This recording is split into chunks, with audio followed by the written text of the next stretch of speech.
our people are. It's a belief that the devil, Lucifer, and God over there fighting for supremacy. They in an all-out battle, like they equals. You know what I mean? So that's what we're gonna get in today. Like some of our people are lost out there. That's why we coming out here to break things down. There is nobody on the level of God, the Most High. That's why we call him the Most High, because nobody is above.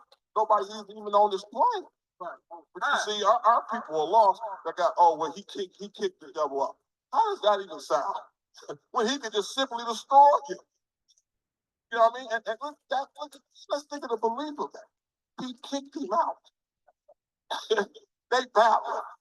That doesn't mean, there you go. And then you got people, and we ain't just gonna say Christians, it's people that ain't Christians that say, they got the nerve to say God Almighty, but then turn around and say the devil and him fight. But how is he the Almighty then? That doesn't even make sense in itself. So that lets you know church people, Christians, Baptists, whatever you call it, that's confusion right there.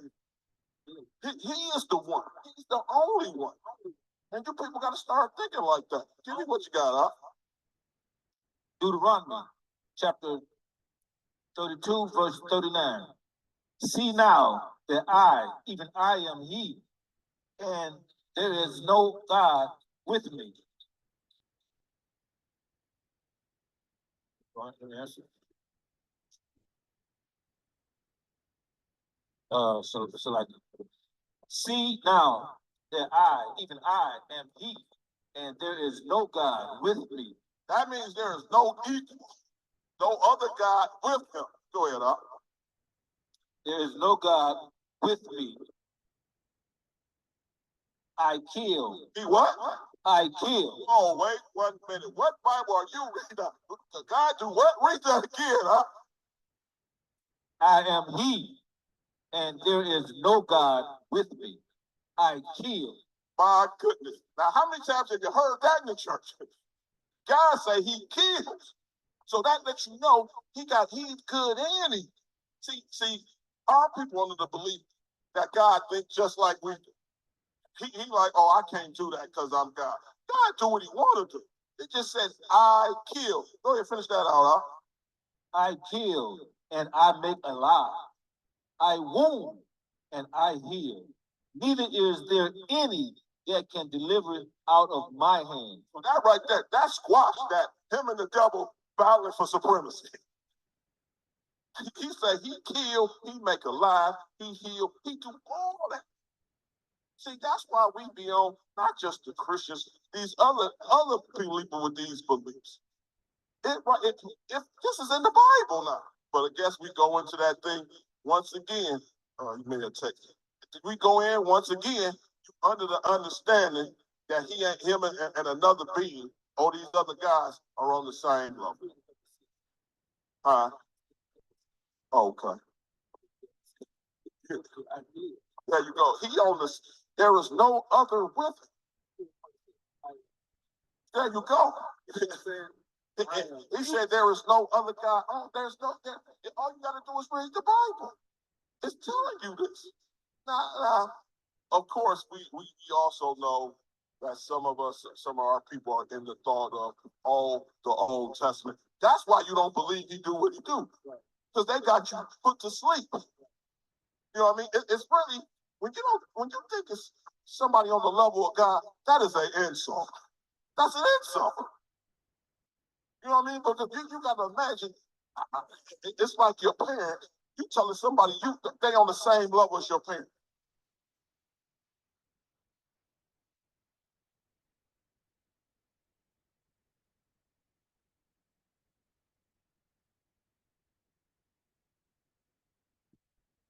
Here's what the truth might not want. You could be right at the logic how we doing things. You know what I mean? So we gonna get it right now. Oh shoot, read that right. So she said this will happen. So we breaking things down to the real thing, the real part of the Bible, so you can get a real understanding out here. You know what I mean? We trying to get our people from being lost. We are lost out here. We out here to tell you the truth. And the thing is, with the truth, you might not want to hear it. It may be hard for you to believe, but we're going to tell it to you anyway. See, we out here trying to stop people from hearing these lies. America been telling you these lies. No, that was him. Oh, yeah, that was him. That was him. That was him. Yeah, that was let's go to Isaiah 45:7. Isaiah. I'm gonna read it, so I'm gonna send you something back. So give me what you got. Huh? Isaiah chapter 45, verse 7. I form the light. I create darkness. I make peace and create evil. There it is again. He said he create peace and evil. He do all these things. Now, why in the world you wouldn't believe this? Why wouldn't your pastor tell you this? You know why? Because if you knew God do these things, you would have that fear in your heart of him. So when your pastor tells you he don't do these things, you don't have fear in your heart of the Most High. See, this gonna put fear in your heart of the Most High. That's why he put things in this book. Go ahead, Up. I form the light and create darkness. I make peace and create evil. I'm the Lord. I do all these things. Telling you right there, he do all these things. Yeah, all praises. All right, it's the Mighty Brothers, HY Detroit, holding it down, bringing out the good word to God's chosen people. So let's start by giving all praise, honor, and glory to Yahweh Shem Mashiach Yahushai. My name is Kasadia, HY Philadelphia, and you're here for another Wednesday wake-up call, okay, where we go over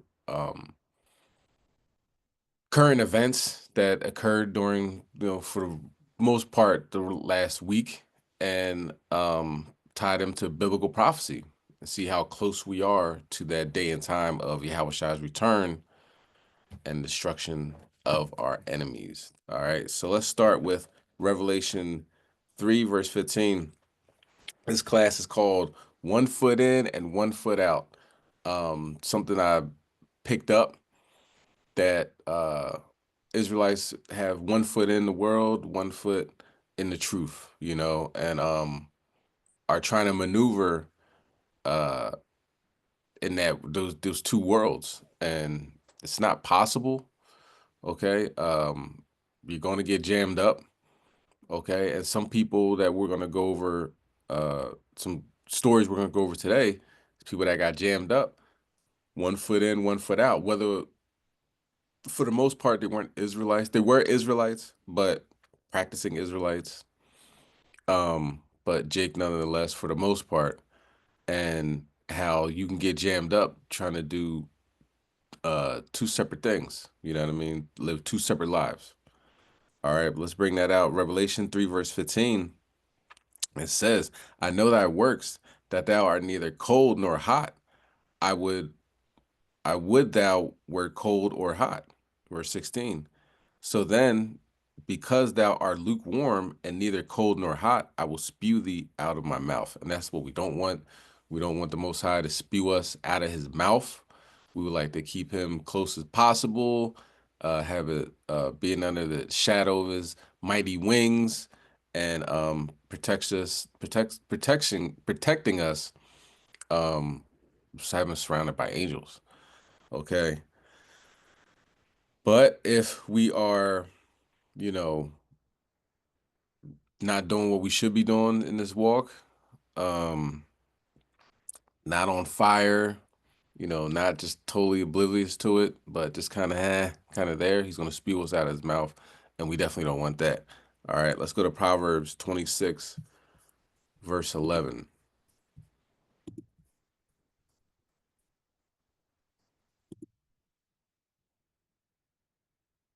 All right, this is the book of Proverbs, chapter 26 and verse 11.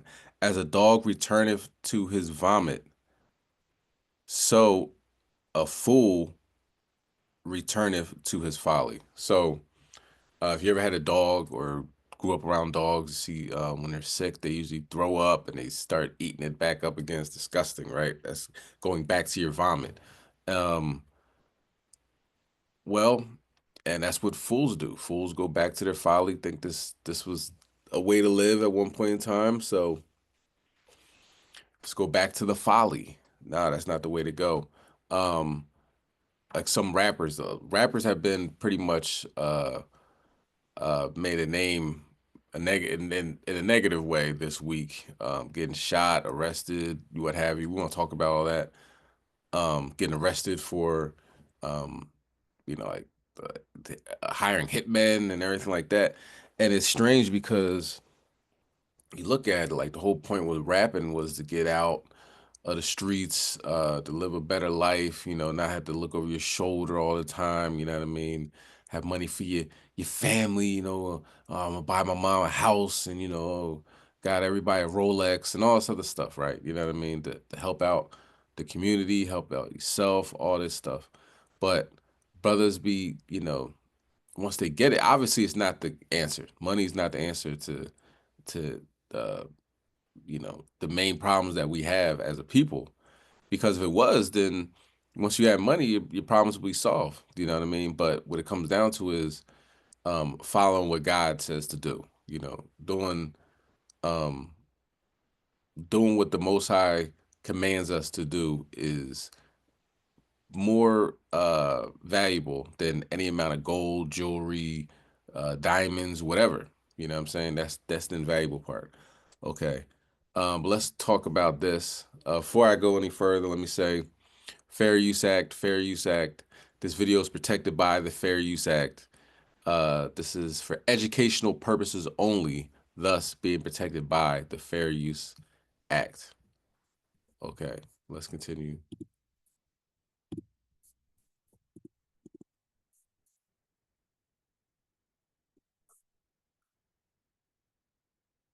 Gunned down on a highway 5 years ago. Dallas police now say Yella Beezy hired a hitman to kill his one-time friend turned rival, Mo 3. Cole Sullivan is live at the county jail. These are well-known rappers in the Dallas hip-hop scene. Chris, Yella Beezy's top single, It Put It On Me, it peaked at 56 on the Billboard Hot 100. Now, he's in the Dallas County Justice Complex behind me on a capital murder charge, accused of hiring a hitman to kill a fellow rapper. This all happened back in 2020. And just before noon, in the middle of Interstate 35, just south of Dallas Zoo, Dallas police arrested a 22-year-old and charged him with murder. Initially, that 22-year-old's in federal prison, convicted of gun charges. But now, 5 years later, they say he was the trigger man. Police say Yella Beezy, whose hot song That's On, top song That's On Me, hired that 22-year-old and promised him cash for killing Mo 3. A grand jury handed up an indictment this week and booked Marquise Conway tonight. The killing of Melvin Noble, known as Mo 3, led to an outpouring of grief from his fans. Dozens held a memorial outside Dallas City Hall that week. He once was friends with the man now accused of hiring someone to murder him. The killing has long been suspected to be the result of a rap feud. We reached out to Yella Beezy's legal team tonight and have not heard back. We're waiting to hear back on a bond amount for him as well. We'll bring you updates tomorrow on Daybreak. Chris.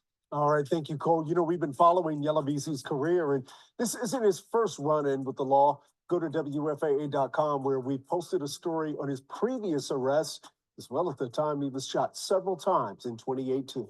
Welcome to the channel. Hit the like button, subscribe to the channel. Let me know if you're a fan of Mo 3. Drop down in the comment section, RIP Mo 3. We thought that Jossie Banks was the only mastermind in this whole situation, but she was only a send-off throughout this whole case. I want everybody to know they got rainwater. I would like to send my condolences out to the family. I would like to let everybody know this case will go to the next level. Yella Beezy is facing a death penalty. Rainwater, Keywan White, Yella Beezy, and Trap Boy Freddy, they was in communication with each other throughout the whole way when Mo 3 went to Jossie Banks' house and when he left Jossie Banks' house. I want everybody to know the feds, they looking at it as if it was a planned hit. It was a for hire. And I want y'all to really look at it because Dallas, Texas, the whole Texas been heating up for the past 2 months. And a lot of people said that Yella Beezy had nothing to do with it. But come to find out, Yella Beezy, the cellular data that they tracked back to Rainwater, it was from Yella Beezy number. I want y'all to know this is a sad situation. these are the same people. They sit back and act like they had nothing to do with what happened with Mo3, but come to find out, Jossie Banks, baby daddy, he got wind of the whole situation. He went right to the house. Now, this is where the jealous baby daddy issue kicks into play. Jossie Banks knew he was at the house. Jossie Banks saw that her baby daddy kept calling her. As soon as Jossie Banks' baby daddy, Devin Brown, went to that window, and this is coming straight from Keywan White, you guys, it's over with now. Once they go to trial, they gonna get these boys the death penalty, regardless of how cool they was with Mo3 from the beginning. They end up setting Mo3 up and taking him out the game. Mo3 got kids. Mo3 got family. Mo3 got a lot of people who in his corner. Drop down in the comment section, RIP Mo3, if you rocking with Mo3. So Devin Brown, he went to the house immediately, and this is what raised suspicion. The neighbor said that they put a report in stating that it was somebody with all black on who was waiting right outside the bushes, right outside the building. Now, as soon as Mo3 woke up that morning, Mo3, he was talking to Jossie Banks. He let her know, like, man, Rainwater keep calling my phone, like, Rain keep calling. She looking like, oh, Rain keep calling. She already talked to Rainwater before Mo3 even woke up. And I want y'all to know the initial police report, it states that the evidence that they have against Jossie Banks, it all ties in with what Yella Beezy just got charged with. So now, everybody thought that just because Jossie Banks sat there and act like she didn't know that Rainwater was calling Mo3 the whole time, Mo3 phone been blowing off the hook all morning for hours. When he finally answered, that's when she sat right there and act like she didn't know what was going on. We see a lot of people do this from time to time in the hood, but we have to really be mindful of the people we be around or even the people that we meet, because these are the same people who could set us up. I want y'all to really look at what the Fed said. This is a sad situation. Out the door. Everybody drop down in the comment section, RIP Mo3, hit the like button if you feel that once Mo3 left, he could have instantly got up out that situation. He could have shot back. He could have did everything to protect himself if they would have never moved that gun. It's making the feds think that what Keywan White said was true and accurate. Keywan White said that it was Jossie Banks that moved the gun at the glove compartment because she was the only one there. She was the only one had access to his keys. And I want y'all to know, this is a sad situation. Why would y'all set up Mo3? Why would it take all y'all to get one guy? Like at the end of the day, Mo3 was causing havoc for the whole city. Anybody who stepped on his toes or stepped in his way, he was smashing them. I want y'all to drop down in the comment section, them gorillas. I want y'all to really pay close attention because from what the body cam showed y'all, Yella Beezy, he was cussing back at the police. He thought that he was going to get up at this situation just from running his mouth. Now, Mo3 Mama said that the guy that did that to Bubba, this is the same guy who Yella Beezy paid. So Yella Beezy facing a lot of time. He better hope they don't give him the death penalty because from what he did to Mo3, ain't no telling if they going to get him while he in jail or waiting trial. I want y'all to know this is a sad situation, but Mo3 is the main one who went through the hood. He helped everybody. He knew how to sing. That's where he took all the fans from Yella Beezy and them from. And he knew how to rap. And that's why he took over from the hood. Y'all already know how they get down in the hood. You already know what it is. Hit the like button if you think that this was senseless violence. Yeah, senseless violence. Jake killing Jake. You know what I'm saying? Getting his homie, somebody he's cool with, set up and getting multiple people involved to take out this one person. You know what I mean? It's unfortunate, their beef, could have something that possibly been talked over, you know what I mean? Counseled over, but it goes to the guns, and that's a done deal. Like I said, it happened 5 years ago now. It was a major case on a highway. pretty much brazen shooting, broad daylight. And come to find out, Yellow Beezy, this rapper, was the catalyst that put the money up to get this person, Mo3, killed. But you go from, living a lifestyle with jewelry, women, cars, clothes, houses, I don't know, yachts, I don't know, you know what I mean? Because a lot of these rappers, especially down south, they will go the independent route, you know what I mean? Most rappers will tell you that they're fronting, the jewelry's fake, and like they just want to come home and show the neighborhood, boom, I'm eating now, you know what I mean? I'm doing better. But a lot of rappers talk about how they had to pay a lot of that money back, advance money. But a lot of rappers down south, you might not have heard of them, but they're independent, and that means they're getting pretty much all their money, other than the stuff they had to pay Uncle Sam. So with this situation, all the jewelry and diamonds and everything they have go from that to a jail cell where you just pretty much sleeping next to your toilet for the rest of your life. 1 foot in, 1 foot out. Got to make that leap, out of the streets, make that leap into being legit. Because especially if you rapping about doing crime and doing diabolical things, and you still doing those diabolical things, they're going to use that against you in court. Okay. But let's keep going, because that's not the only situation that happened in the rap world this week. Okay. Sauce Waka and Say So P, his rapper, artist under him, um, were shot in Memphis this week. All right, then let's talk about it. Let's go to Proverbs 27 and 1. One thing about if you know about Sauce Waka, he has like a different flow. Lyrically, he's pretty good lyrically. Now the stuff that he's rapping about, okay, um, and Say So P, I can't, boast on that. But what I'm saying is, if you see the different styles that he raps, like, he more than anything raps about, how much money he has and, status and stuff like that.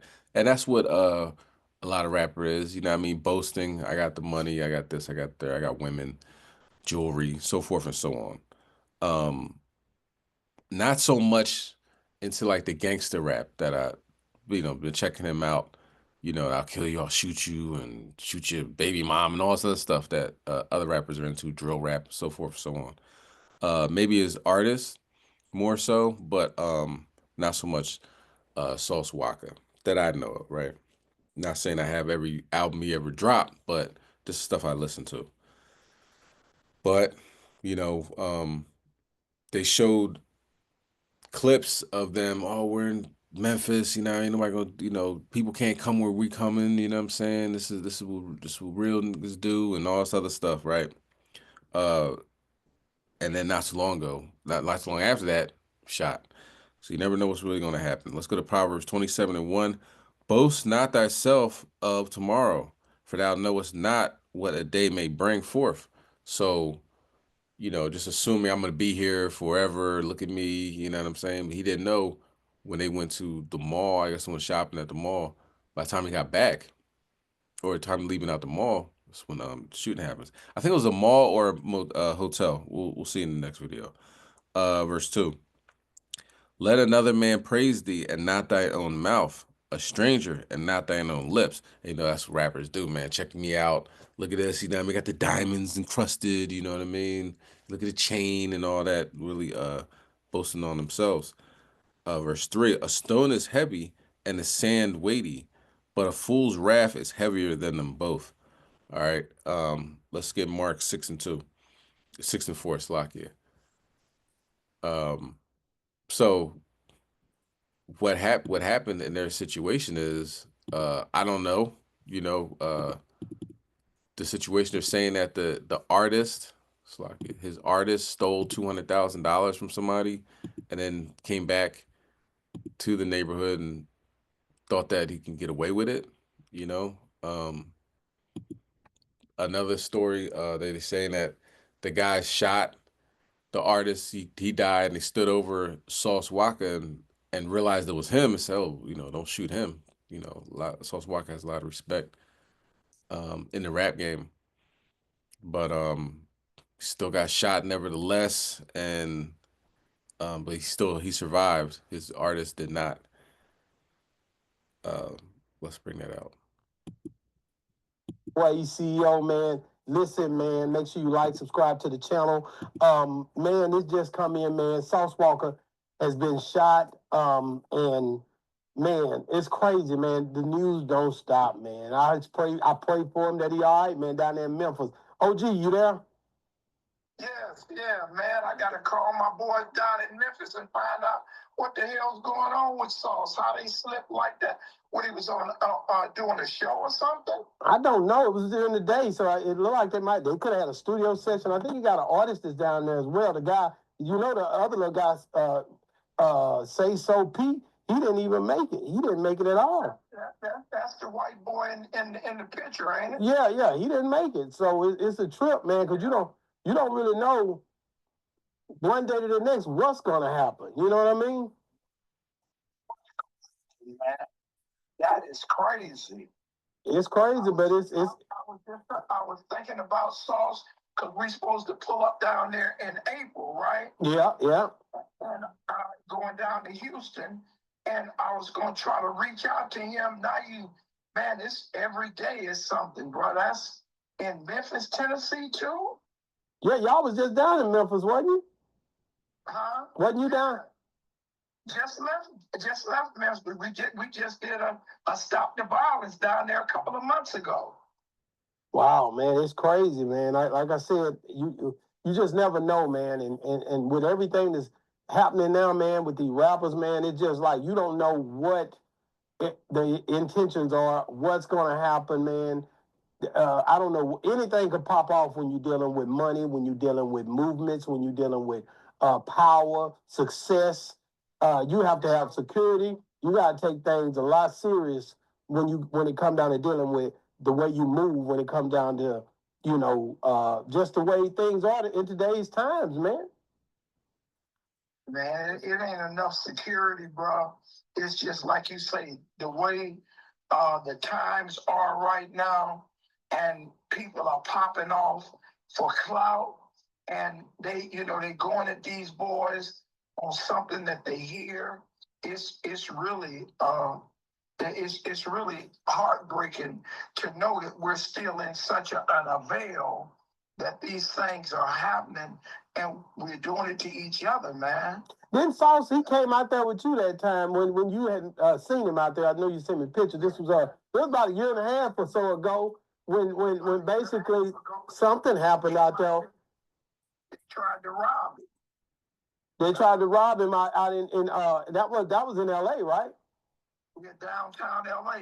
They tried to rob it. Undercover police was on the scene and seen what happened and killed the guy that tried to rob Sauce. Wow, I didn't even know. So basically, the guy that tried to rob Sauce ended up getting killed? Yes, sir. Dead as a doornail. And so, and like I said, Sauce is a guy that, he gonna step and he gonna go wherever he go. He young, and he be from New York to LA, down to Memphis. He kind of moving like, kind of like we move. We just go wherever, man, trying to make, people know about the movement and the brand. And you just never know, man, you got to be ready out here at all times. You just can't be scared, though. You can't live your life in fear. But it's just so heartbreaking to know that these people are taking this situation and bringing it to gun violence on rap music and rappers, and you come in with an attitude. So we got such a detrimental type of influences now, man, that these dudes are like, that's crazy, Yeah, and I'm gonna read this. It says, breaking, Say Cheese posted it. Several sources confirmed 2 people shot, at least 1 person dead outside a downtown Memphis hotel, is what it says. In the top part of it is Sauce Walka, his artist Say So P, was shot in Memphis earlier today. Say So P didn't make it. Sauce Walker's in stable condition. So, and that's tough, man. Like I said, he's trying to bring a lot of guys together. There's over 30 or 40 people that you notice in that Sauce camp. It's a lot of people. And so he travels a lot of places because there's a lot of people. You know what I mean? Right. And so the movement, it don't stop, man. And like I said, it's just tough, man, to see, you know, these guys, the brothers that's trying to do something to lead a brand, to lead a people. And some people might say destruction, but you can't just say that with him dealing with the clubs, the real estate, all the stuff that he's doing. You can't really. I mean, that's what business is today. The only thing, all the stuff he's doing is what younger people in business are doing. So you can't just count them out and say, well, they need it. They young folk, they doing whatever. No, they're doing a lot of time business in these areas too. Now, I don't know whether it be legal or illegal. I don't know. But I know they're trying to establish brands. They're generating revenue. They're doing stuff to try to make ends meet in these different places. So for us to just shoot a shot at it and say, oh, it's all bad, or they need to stop what they're doing, I think that's kind of crazy. You know what I mean? Yes, sir. Well, you know, we always jump on the bandwagon after something happens, something that befalls another person. And yeah, they doing this. We're the first ones to jump and make these accusations. And you know, what are you doing to stop it? What are you doing to change things or making a change? You just, you know, you're around putting your 2 cents worth that don't count for nothing. So, man, yeah, it's crazy. Yeah, and like I said, with Sauce, like I said, he been promoting the club. He's doing the stuff down in Houston that he was doing. You know, you don't know what he does moving on the weekend. And then you got to watch out for people out there that's just trying to get him for clout. Like you said, he was out in L.A. downtown. Somebody was trying to rob him. So when you got these things going on, and you got these people around you, and people know you on the internet, and they know they think you having this, or they think you might have that. It's an opportunity for certain people to either gain clout, or try to run up on you and rob you, or try to figure out ways to get famous fast. You never know what people's intentions are. Right. That's right. So it's terrible now, man. It's not like it used to be. Well, you know, like I said, it says he's in stable condition. And that's another thing. Once a person gets shot, they can say stable condition. They can say this. But you never know once you start getting these blood transfusion. You got blood clots and all kind of stuff that can happen.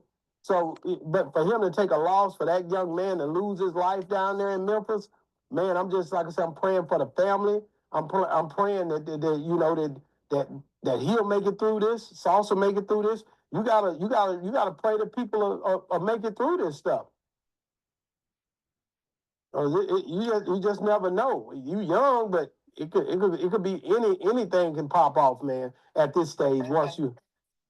That was in front of the hotel. Yeah, in front of the hotel. Something happened. I don't know what happened. We didn't get more details. Will be coming in, but something happened. There are videos, visuals out to it. You know, you can see the stuff that's happening, and it is what it is, man. But hey, guys, get in the comments. Let us know what you think, man. Sauce Walker shot.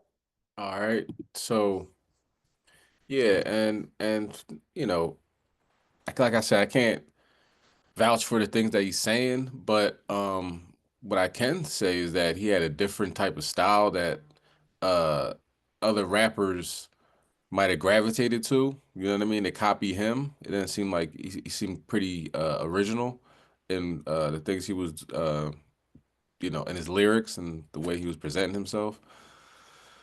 So let's get Mark chapter 6, verse 4. I'm not saying he's a prophet, okay? I'm not saying he's a prophet. It's saying that he's very talented, okay?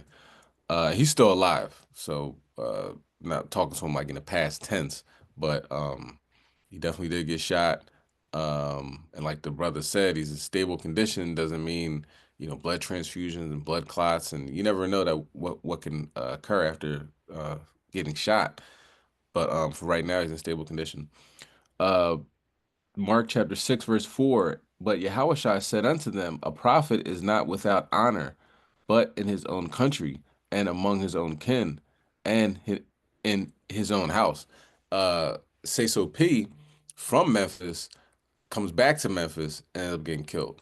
You know, and that happens to a lot of rappers. I think it was Bootsy or somebody said, the most dangerous thing for a rapper is going back home to where he's from. You know, at one point in time, you know, they were struggling or trying to make it, trying to get on, and then they get on, and then the people around them start hating on them and thinking that since you live 4 blocks away from me, you should make me a millionaire. You know what I mean? And since my life is sinking, I'm gonna take yours from you.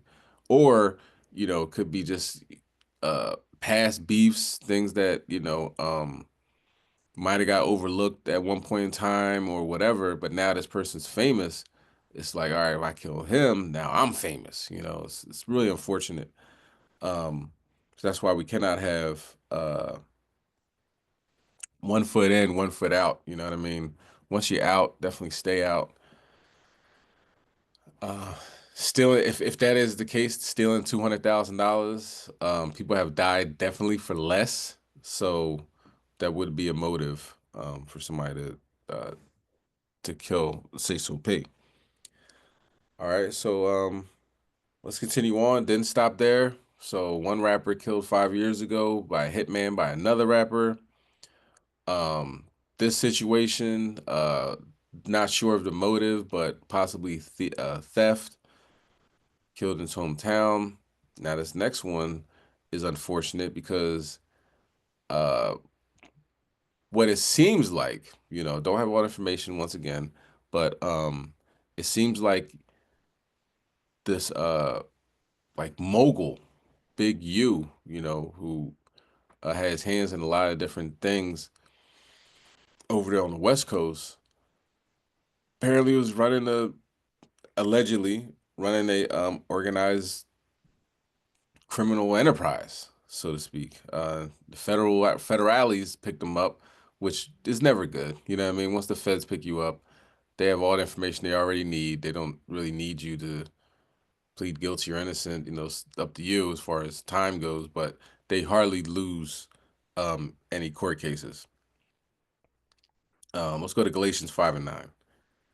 So if you were into the streets, you were doing things you had no business doing, right?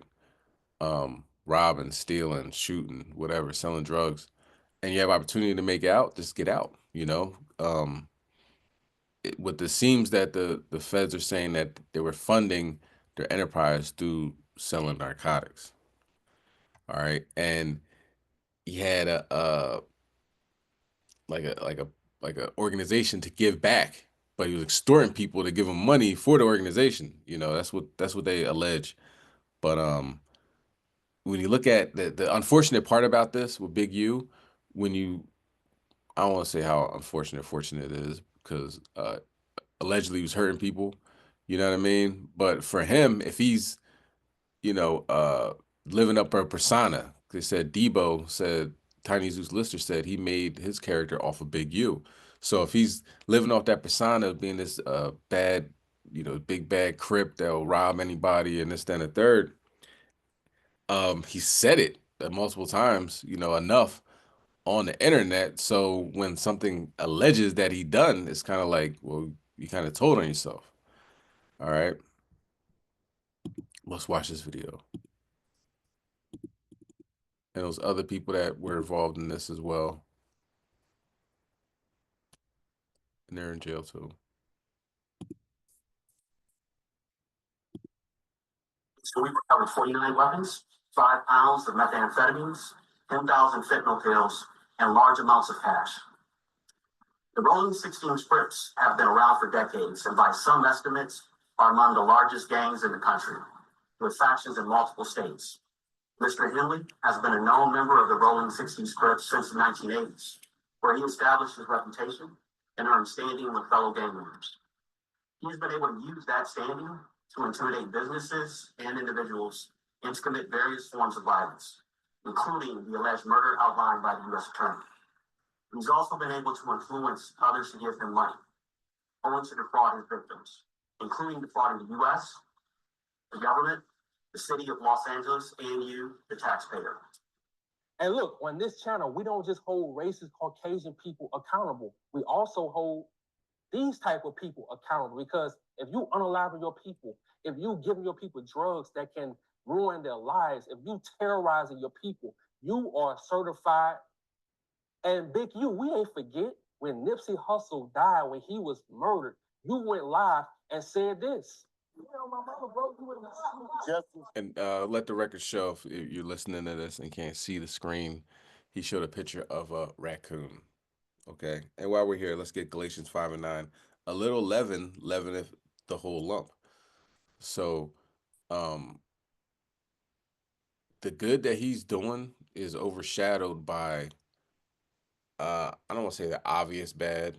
You know what I mean? Like he said in this video that he's showing, is him laughing when Nipsey Hussle got killed, you know. And I know for me, I thought Nipsey was a Jake. You know, I thought he just, you know, the West Coast had like a Snoop type of, you know, tall, lanky, you know, Jake that might have had, you know, mother could have been from El Salvador, who knows? Do you know what I'm saying? I know I was thinking possibly since he cared much about the neighborhood, you know what I mean? But come to find out, it was Ham. So there that is. Especially you see his brother, Black Sam. You can definitely see that they're Ethiopian. But regardless, at this point, he's laughing at him. You know what I mean? And what it says about the rolling 60s, yet in order to be a 60, you have to kill a 60 or something like that. I mean, that's crazy. You know what I'm saying? Like that's mental illness dealing with right there. Like you had to kill somebody that's part of your organization to be a part of your organization. That organization ain't going nowhere. But so apparently he was a leader of that. And well, I'll let this story speak for itself, you know, as he's trying to, I guess, uplift his community, he's taking it down at the same time.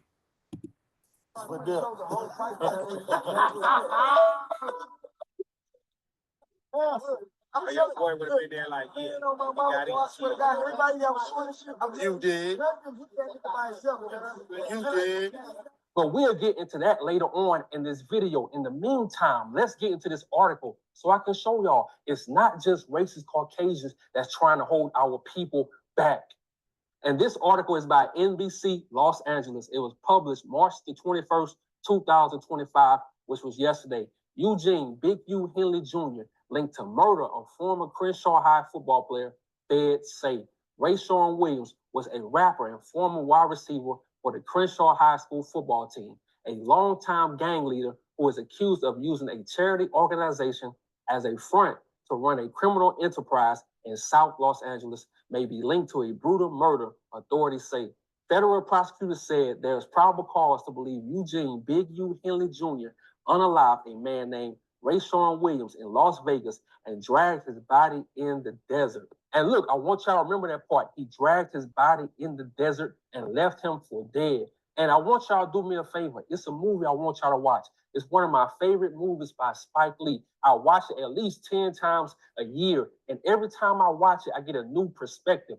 The movie is called Clockers. And in the movie, it was a character. His name was Rodney Little. Rodney Little is the main antagonist of the movie Clockers. He was a tyrannical, manipulative, and uncouth drug lord. And look, even though in the movie, the cops were the bad guys, the cops was harassing the people in the projects, they was doing all that. Rodney Little was really the devil. He was the glue to the cops. He was paying the cops to keep them off of him. He was giving the cops information. He was giving the kids guns. He was giving the kids drugs, and he was giving them money, and he was manipulating their minds the whole time. The whole movie, the last time I watched it, I'm like, wait, Rodney Little is the evil person in this movie. And I said, wait. Big U is Rodney Little. Please go watch that movie. If you haven't seen Clockers, go watch that movie. Big U is really Rodney Little. Big U was paying the feds. Big U was getting paid by the feds. Big U was giving the feds information to save his ass. The whole time he didn't know. He's slow. I'm telling you, this dude, He didn't know that you can't trust these pigs. Once they finish with you, they gonna throw you away. They gonna lock you up. They don't care how old you are. They don't care how much money you gave them. They don't care how much you did for the community. They know you are a rat and they would never respect you, you big dummy. This dude, Big U, unalive, a young black man, threw his body in the desert, and he thought that he could just move on with life and extort athletes, rappers, anybody, any black person that wants to come to LA and enjoy their life. He thought he could just harass them, take money from them, and just move on with life. What's wrong with these dudes? Make it make sense. Williams, according to court papers, was an artist for Hensley's label, Unique Music. After Williams wrote a song to diss Henley, the gang leader kidnapped and murdered Williams in retaliation, prosecutors said. And look, I'm gonna tell y'all what happened. Williams, the young man that was dropped off in the desert to die by Big U started getting jealous of him. And the young dude saw that. He saw straight through Big U. And Big U ain't like that. That's why he had to kidnap him and unalive him. But it wasn't just him. He did the same thing to Nipsey. When Nipsey started becoming his own man, when Nipsey had his own lane, really helping the people, really not manipulating the people, really not terrorizing his people, Nipsey was positive. Nipsey was giving you game. You can go on YouTube right now, TikTok, Snapchat. You can go on all these platforms and put in Nipsey Hussle's name, and he gonna have interviews giving you the game, giving you motivation. Big U ain't doing that. Big U want to hold back the black community. That's why I say it's not just racist Caucasian people that's holding us back. It's people like Big U that's holding the community back. And I'm glad he locked up. I hope they keep him in there because he's the reason why LA is the way it is today. Nipsey died and this dude went on live and started laughing, started trolling. And I'm going to tell you the type of person Big U is. Big U is that house Negro that does everything Master tells him to do. But at the end, Master never respects him. You big dummy. Not only did Williams play for Crenshaw, he was teammates with Big U's son, Dayon Henley, who is now a linebacker with the LA Chargers. In 2023, the LA Times wrote a story about Dayon. NBC Los Angeles attempted to reach out to Dayon Henley for comments, but did not hear back. Eugene Henley Jr., aka Big U, will remain in federal custody until at least his detention hearing at the end of the month. And look, the game is so cold. Big U unalived his son's teammate, his son's best friend. Make that make sense. And shout out to LA. I love LA.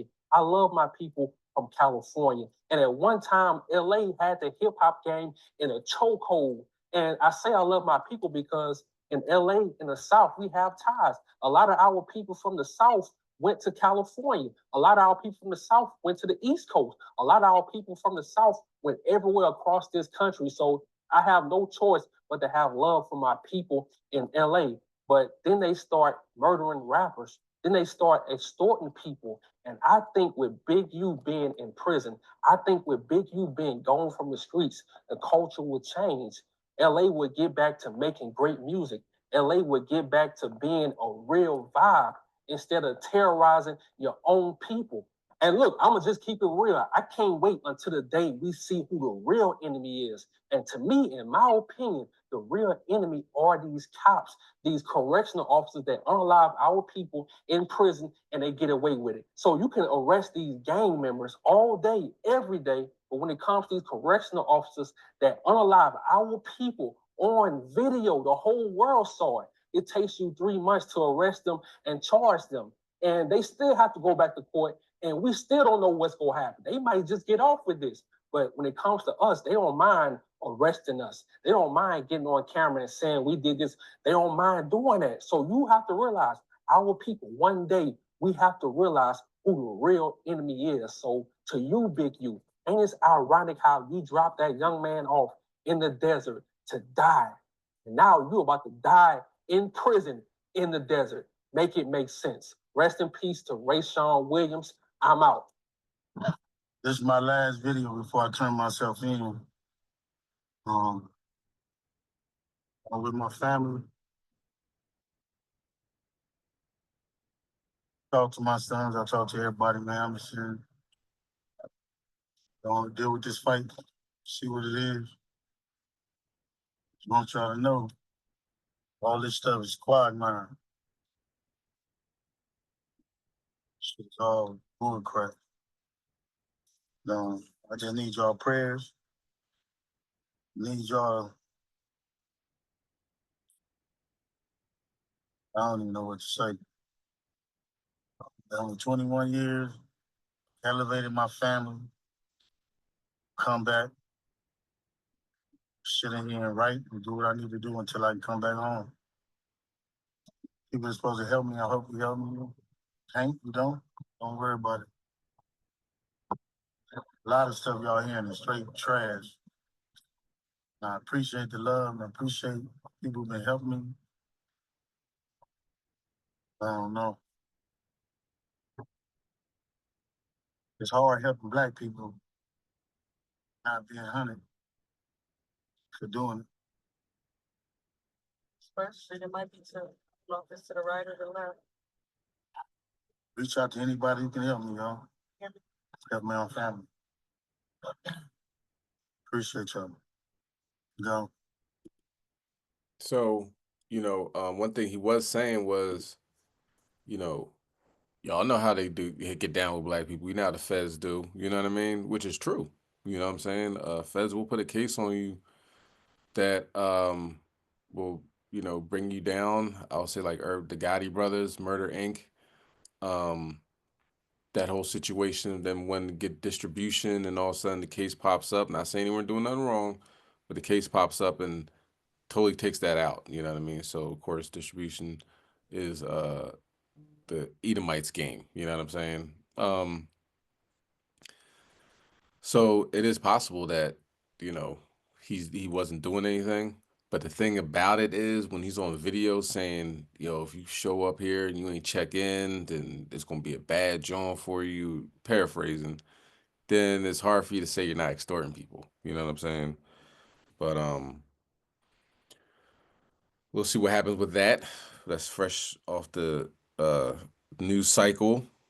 Now we have another situation. Now it's not about rappers now. This is about the pastors, not the rappers, the pastors. This talking about Pastor Ricky, also in Memphis. Memphis is a lot of stuff going on in Memphis this week. This guy was shot. He was shot this week, but the news started hitting what happened, what's going on. So it's starting to get into the news cycle. But it was happening a couple weeks ago. All right, let's get Titus chapter 3, verse 9. Apparently, this guy was arguing with a woman about doctrine, or, I guess Christian doctrine. I can't think of what else they could be arguing. Like the one guy says, maybe they're arguing over the Trinity, or something to that effect. Hopefully this wasn't, hopefully it was just a Christian argument, because if it was a sister that was arguing with him, she knows she's not supposed to be doing that. You know what I mean? No arguing no random man. A comment said that they knew each other. That hasn't been verified. So I'm just bringing it up just because there was a video made about it, so the information is already out there. But I would think that she would have told her lawyer that, and that'd be out already. But who knows? Titus 3 and 9. But avoid foolish questions and genealogies and contentions and strivings about the law, for they are unprofitable and vain.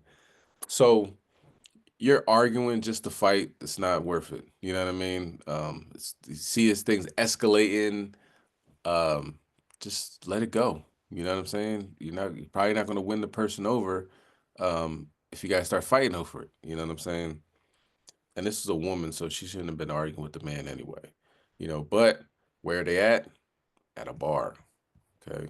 And let's get Sirach 31 and 27 on deck. And check out this next video. First at 5 on your news leader, the shooting death of a beloved pastor and prominent leader in Memphis left plenty of people stunned, many asking, Why would anyone kill Pastor Ricky Floyd?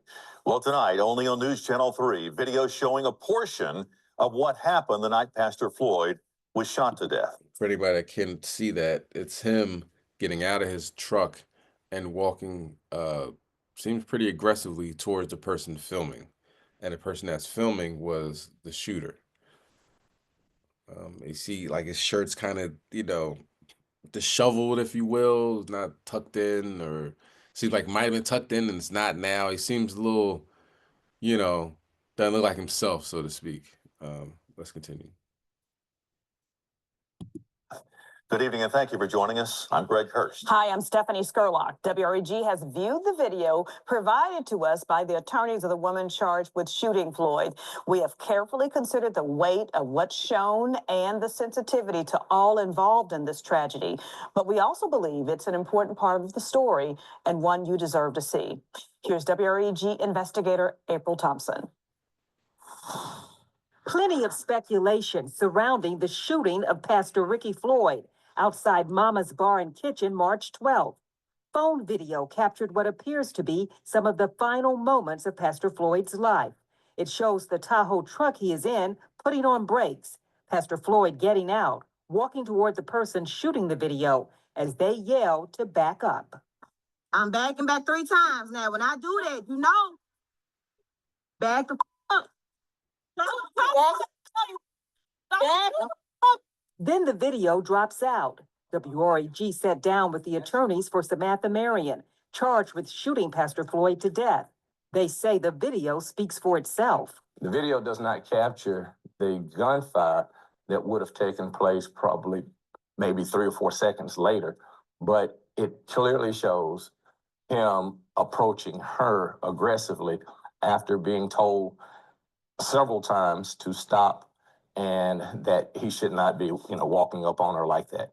Keith Perry says his client, Samantha Marion, was behind the camera shooting the video, and it came after Marion and a man she had met that night got into a heated religion discussion with Pastor Floyd inside the bar. Perry says when everyone was leaving, Pastor Floyd walked toward Marion, and the man got between them. He stands in front of Reverend Floyd. He's knocked to the ground by Reverend Floyd. And when he does, the back of his head hits the pavement and he becomes a little stunned or dazed. Reverend Floyd then takes the telephone of Miss Marion and he throws it to the ground and he hurled a couple of insults or what have you, and then starts to walk off.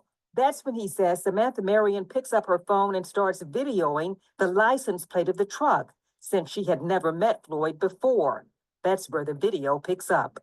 Whatever triggered him, he was upset with Mrs. Marion. He fought through 2 individuals to get to her, and watching him storm from the vehicle and approach her, it was clear that his intentions was definitely not to give her a hug and say, hey, let's work this out. But he had aggression in his heart and in his mind.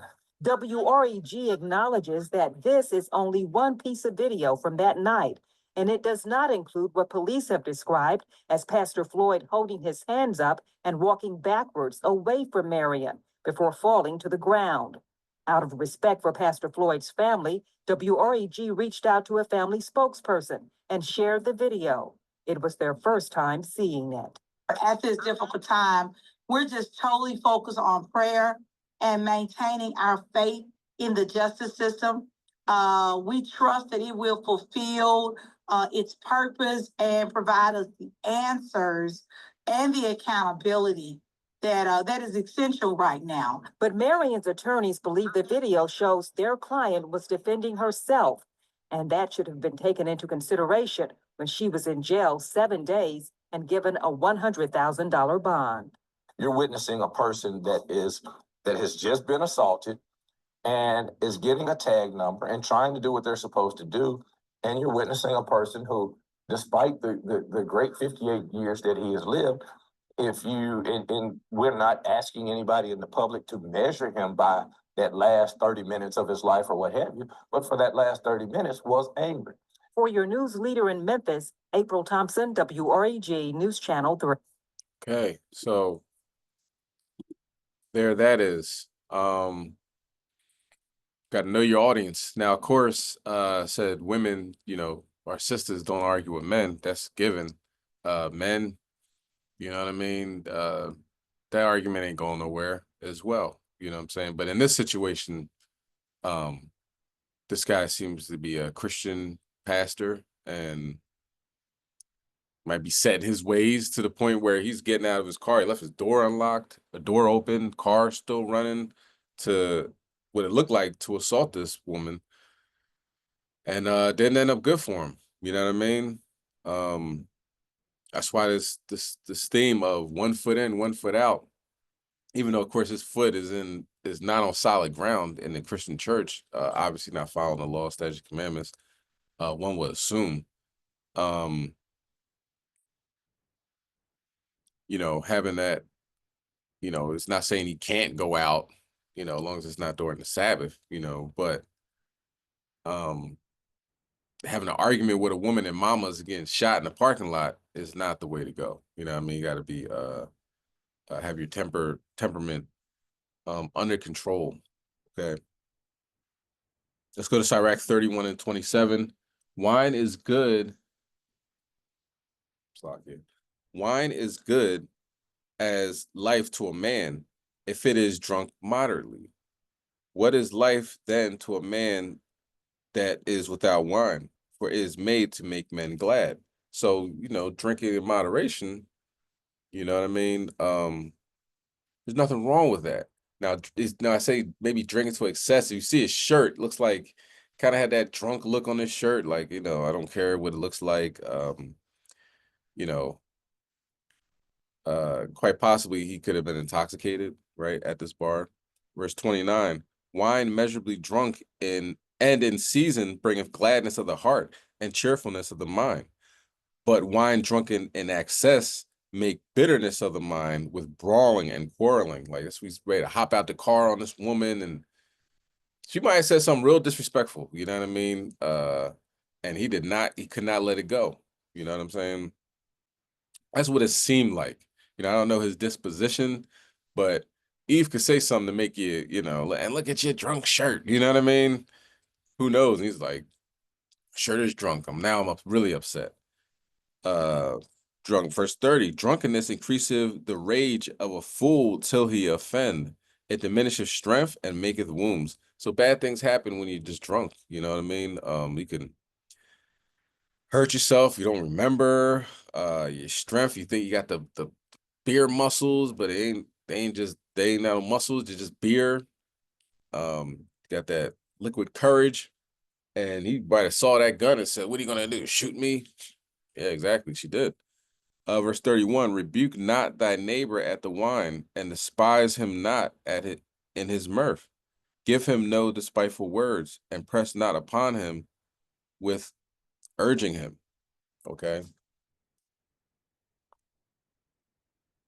So she's locked up and he's dead, you know, all arguing over probably which one doesn't follow the law more, you know, who knows, you know, but maybe she was totally out of the loop as far as God goes, and he's saying, well, you better believe in God, and getting upset, you know, sitting there drinking, don't have these real touchy conversations, and might make it to see tomorrow. All right, let's continue on. Still keeping in the still keeping in the you know, dealing with the church and pastors. So watch this next video. Okay, let's get Matthew 7 and 15.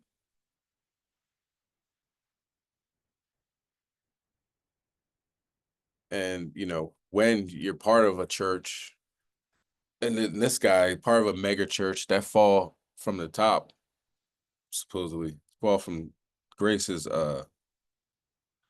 dramatic. All right, Matthew chapter 7, verse 15. Beware of false prophets which come to you in sheep's clothing, but inwardly are raving wolves. So this guy, check out this guy. Main man says, I'm coming to your house, whether you want me to or not. whether you're home or not. It's a terrifying home invasion. A man with a flashlight enters a single mom's house and ends up caught on her security camera. And when she looked at the video, she knew who it was right away. Here's why. It's terrifying. A man caught on security tape breaking into a home. What made this even more shocking is the identity of the intruder. It was 43-year-old Marie Columna's pastor. There he was in her kitchen, clearly identifiable.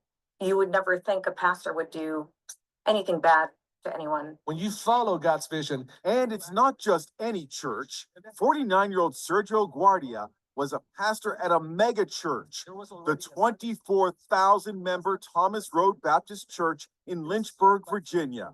Maria and her husband were very close with the pastor and his wife, as seen in this photo. What was Pastor Guardia like? Very charismatic, extremely nice. But after she divorced her husband, Marie says the pastor's behavior became increasingly odd. He started just showing up to my house. My kids wouldn't be home, it'd be in the middle of the day. And he would just show up and bring me groceries. He did that a handful of times. Sometimes I would get home and he'd be right on my porch.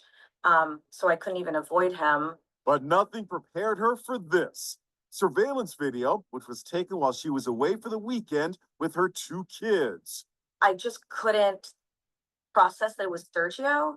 Lo and behold, he came back the next day.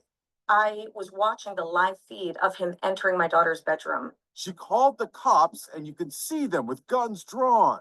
They even use a police dog in their search, but the pastor had already fled. Guardia was charged with burglary and stalking. Guardia has been found guilty, and a senior pastor confirms he's no longer employed by the mega church. Unbelievable. I mean, but believable, right? As soon as she got divorced, he's like, oh, guess I'll be the daddy now. Like, I don't think anybody asked you for that, pastor. And showed up the next day. It's not like he saw himself on camera and said, oh, I'm caught, I'm in trouble. He said, no, I'm gonna come back and do it again. 1 foot in, 1 foot out. Okay, so let's continue on. Let's go to Luke 21 and 26. So crazy things happening all around the four corners. Pastors breaking into the parishioners' house 2 days in a row, having the cops show up with dogs and guns drawn. Rappers getting bodied left and right. Now it's police officers, okay? Let's get Luke 21 and 26. Men's hearts failing them for fear and for looking after those things which are coming on the earth. For the powers of heaven shall be shaken. So when we think of men's hearts failing them, that people have heart attacks and clutch their chest when they see what's going on. But of course, we talk about hearts, it could be meaning your heart, absolutely. But a lot of times in the scriptures, the heart means your mind. So people's minds going haywire, you know what I mean? Fearful of what's going to happen. You look at the police officer. Now, it's plenty of reasons for police officers to unalive themselves, right? The things they see, the things they experience, the choices they made, being in a position of power, they might have abused their authority and couldn't take the shame of it all. Could have seen terrible things, what humans can do to each other. But also, they're outside a lot, okay? So they experience things that a lot of us don't, while we're inside, watching TV or reading books or whatever like that. They're outside, supposed to be protecting the community, right? So they could see things in the sky. They could witness things that they can't really talk about to their fellow coworkers. So there's plenty of reasons. I just not gonna just go with the one, meaning that you know, the job was overwhelming. But the more chariots seen in the sky, the more strange anomalies happening worldwide, the police are going to be the ones to see these things, maybe not be able to talk to anybody about it, and have to do their research. So doing research on this, as being a trained observer, you're going to go down the line. You're going to figure out what's going on. And once you figure out what's going on, might not be so the next day might not be so bright for you. Okay. So in this situation, it's a bunch of cops that are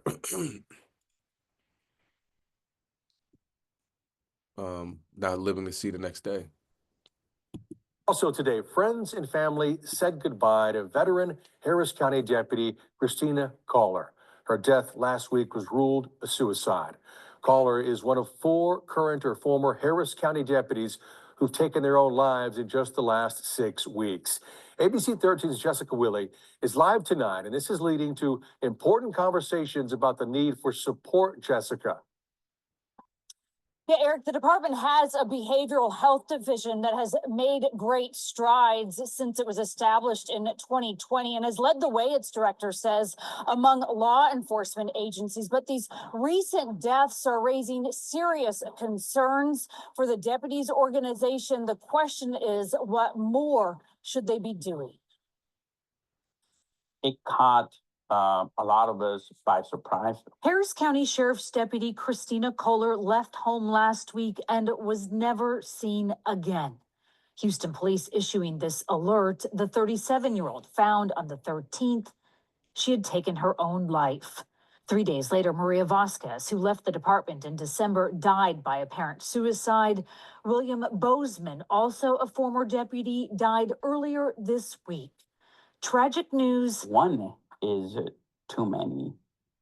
2, 3 is definitely devastating. That Jose Lopez is helping his friends and colleagues try to process. It hits very close to home, and it's a reminder to us of how fragile life is.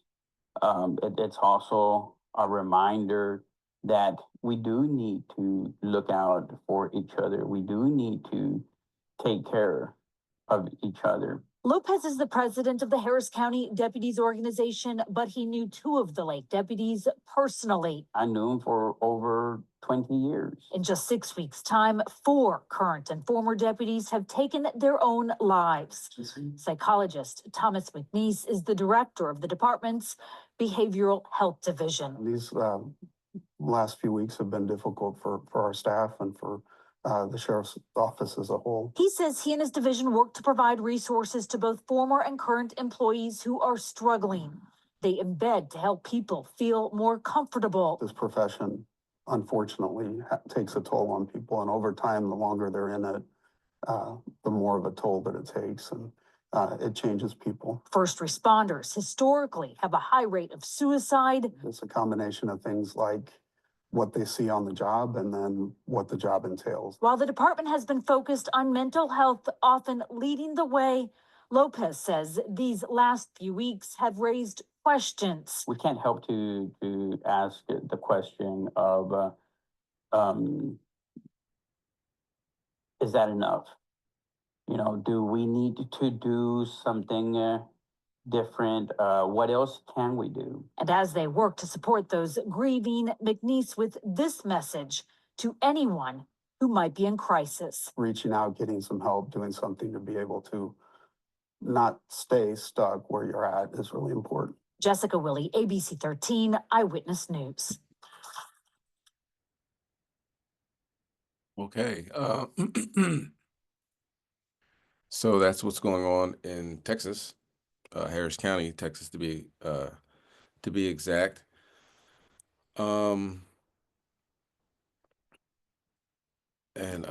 Texas has had some severe sandstorms. Sandstorms take place there, and there's judgment going throughout the 4 corners. Okay. let's continue on. Let's get to First Maccabees chapter 13 and verse 27. Very interesting. The next couple of videos will hopefully pique your interest in this. Certainly has mine, okay? Apparently they have discovered, they said it back in 2022, but it's just now being, I guess, brought to light. Discovered chambers underneath the pyramids. And I heard about this, but I didn't know how intricate it was. There's pillars, 8 pillars wrapped in coil around each pillar. And that goes down, I don't know, maybe a mile or something. I'm not sure. But then there's rooms down there that are relatively large. So they're saying that there are cities underneath the pyramid. And I've heard about this, cities underneath the ground and so forth and so on, people living underneath there. And I kind of always dismissed it, but I'm starting to think about it more. Not saying I necessarily believe it, but it's something that, you know, I can't be ignorant of, obviously. Okay, so we're going to watch a few videos that one talks about what's underneath the pyramid in Egypt, and others about people actually living in caves and living deep down inside the earth. The one account. So whether you believe it or not, it's entirely up to you. But I'm just going to give you the information. Like I said, this is the Wednesday wake up call. If we're woken up to something that we had no idea, had no idea about previously, then job done. Okay. So First Maccabees 13:27. Simon also built a monument upon the sepulchre of his father and his brethren, and raised it aloft to the site, which slew stone behind and before. Moreover, he set up 7 pyramids, one against another, for his brother and his mother and his 4 brethren. So I don't see too many accounts, historical accounts, where they're saying that they built the pyramids. In this situation, reading the Maccabees, Simon built 7. I know ancient Egypt says it was the slaves that did it, or, you know, predates what they would know what happened before, so forth and so on. So either way, it's talking about the Israelites being the ones that build these pyramids. And ironically, you can imagine, like in a sci-fi movie, once they figure out that they've been found out, like the chariots realize that they, you know, that looks like a big chariot. You know what I mean? It looks like a big chariot in the ground with sand all around it. You know, you can't see most of it, the 2 miles underneath. They had to start rumbling and just goes up into space. You know what I'm saying? Because this is kind of far out, you know. All right, let's read verse 29. And in these he made cunning devices about that which he set up great pillars, and upon the pillars he made all the armor for a perpetual memory, and by the armored ships carved, that they might be seen of all that sail on the sea. So the pillars is another thing. He talks about pyramids and pillars. In this next video, you're going to see, obviously, there are pillars underneath. If you believe what, you know, the people that did this study. I for one kind of believe this, you know what I mean? Because it's something that kind of makes sense. Like, why wouldn't it be stuff underneath the pyramids? You know what I mean? But let's watch the video. You are literally not going to believe what they've just found underneath the Khafre, the middle pyramid in Giza. I can't believe it myself, but I'm going to show you. There was a press release yesterday in Italy from Filippo Biondi and Corrado Malanga. They have written a paper which has got all the results of their synthetic aperture radar Doppler tomography, which is a SAR radar scan. So basically using sound waves, I believe, they have scanned deep inside the middle pyramid and all underneath the structure. And then from the results, they are able to create like 3D models of what they think the sound waves are showing. And I can't talk. I'm so excited. Press release. Giza. Discovery of an underground city, the legendary Amenti. Good evening and welcome to Expedition, the official channel of the Khafra project. This is announcement number 2, and as the head of communications for the research project, I will now read to you the official press release of the Khafra project, which has just been distributed to both Italian and international media. Here it is.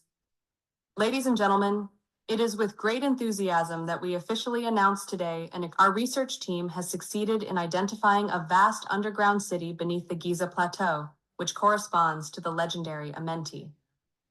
This city is mentioned in ancient texts as a place linked to the universal knowledge of humankind and its ultimate spiritual transformation.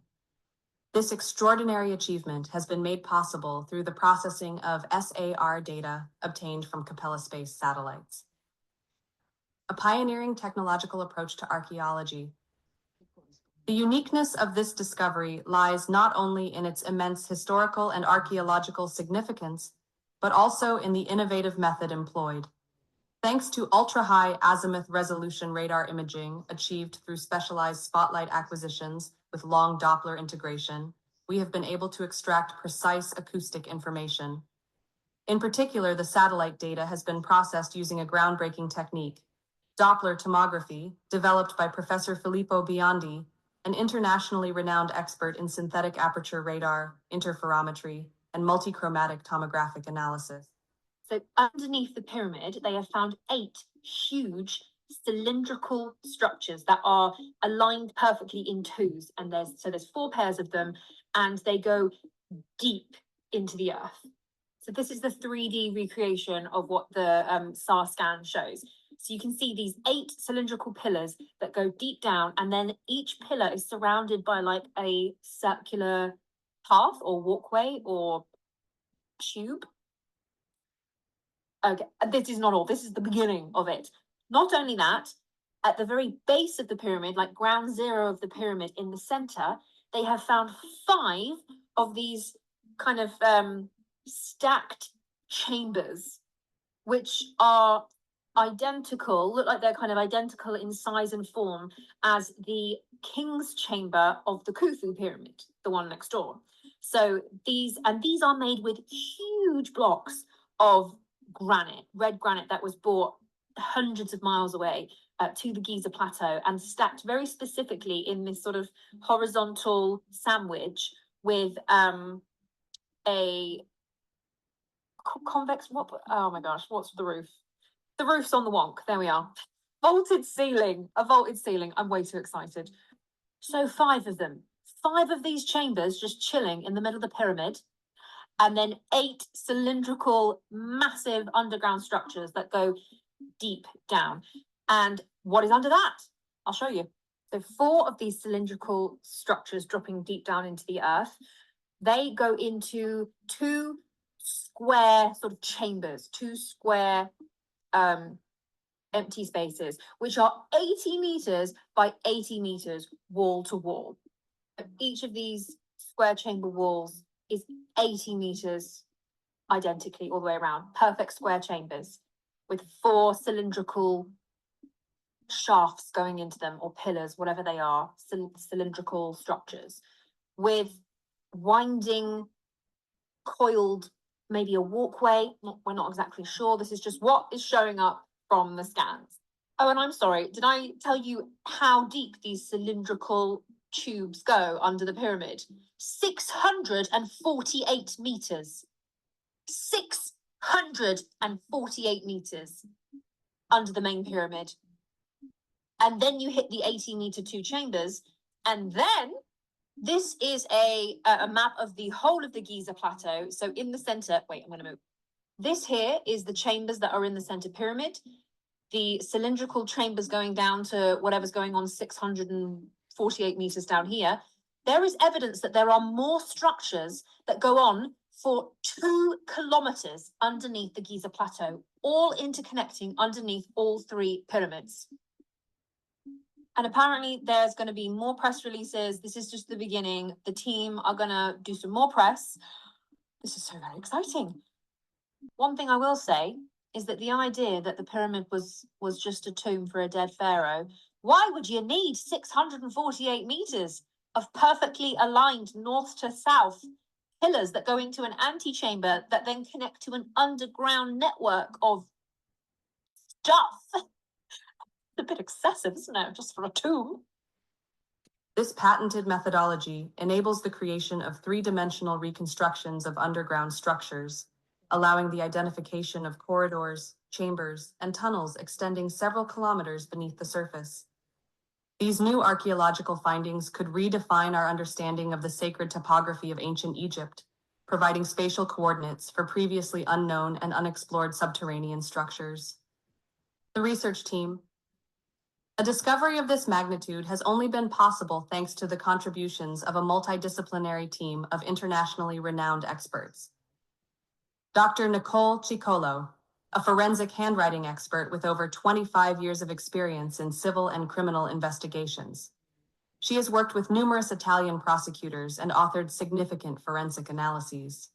Her expertise in deciphering ancient manuscripts has been crucial in interpreting certain symbols identified at the site. Professor Filippo Biondi, a specialist in radar technology and satellite imaging, with experience at the University of Strathclyde, UK, the Italian Space Agency, and the National Research Council.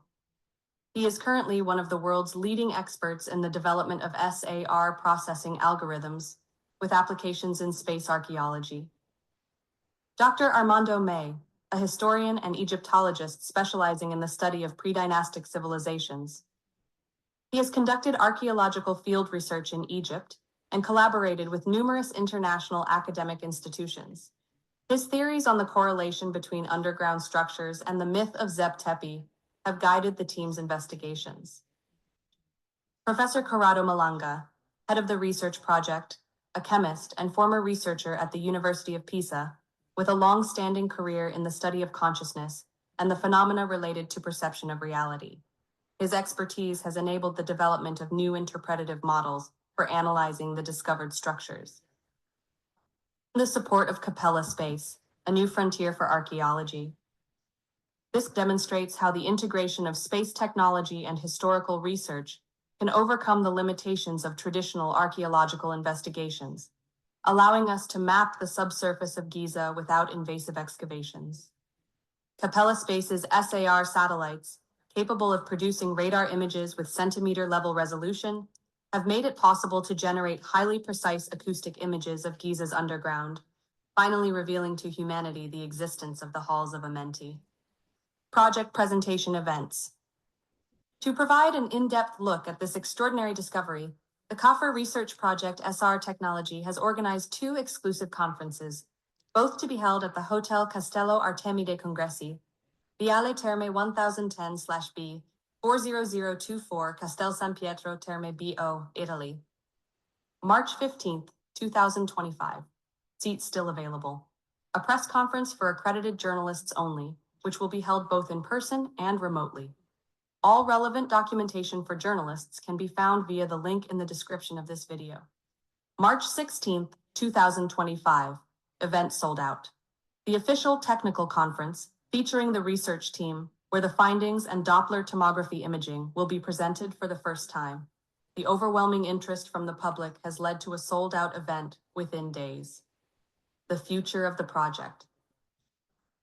In the coming months, the CAFR Research Project SAR Technology will continue working persistently on new tomographic analyses and 3-dimensional models of the underground structures, aiming to finally produce a complete and precise map of what lies beneath the Giza Plateau. The research is set to continue throughout 2025, with all updates shared through official documentation and scientific publications, available upon request to scholars and enthusiasts via a dedicated repository. This discovery marks a groundbreaking step in our understanding of ancient Egypt and its deep infrastructural relationship with the subterranean world. It could lead to unprecedented revelations about the civilization that built the entire architectural complex, including the pyramids, which now appear to be just the tip of the iceberg of a colossal and hidden project. Thank you for your attention. Okay, so I mean that is super interesting. You know what I'm saying? Also, I don't see it too much on American media, and maybe I think maybe Joe Rogan talked about it, something like that. But you might not get a whole bunch on CNN and MSNBC as far as the foreign news stations talk about it. But America's like, I'm at the top of the food chain. Why would I care about any of that? Of course they do, and they know that. Like I believe it's Revelation 12 and 16 talks about how the earth would help the woman. So who knows what's underneath there that will totally take out the economy of the United States. Who will go to church after that when you figure out Yahushua is black and Yahweh is black and all the prophets and anything that could mess up their bottom line, they're not in it. But amazingly, like this happened in 2022. So why is it coming out now? Right now, I noticed that America is being really on their imperialist trip, to the point where the French are asking back the Statue of Liberty. You know what I mean? So from there and beyond, they're probably like, well, we kept it under wraps for this amount of time, and now you guys are tripping, so we might as well just expose it to the world. This is my theory, nothing concrete in that, but we'll see how America embraces this new, revelation, so to speak. And if they don't embrace it, then we know they're not for it. Okay. Let's go to Daniel 12 and 14. Now, you're like, man, nobody can live underneath there. Well, let's watch this next video. It all happened to come out around the same time, so I'm able to put these few things together. But just check it out. Tell me what you think. Now at 5:30, a CBS 13 exclusive, a cave discovered along the American River with concerns people are living inside. Thanks for staying with us here at 5:30. I'm Tony Lopez. And I'm Hunter Sowards, a CBS 13 viewer, sending us a tip about this latest cave system after seeing our initial reporting on similar homeless caves built in Modesto. Let's show you the area we're talking about in Sacramento. It's the Upper Sunrise area near the fish hatchery, just across from Sailor Bar. Your reporter covering Sacramento County, Tori Apodaca, is getting us answers on the discovery in a CBS 13 exclusive. Up here along the bike path, you can't see the cave that's located about 20 feet down below. It practically looks like someone could have taken a stick of dynamite to it. That or done a whole lot of digging.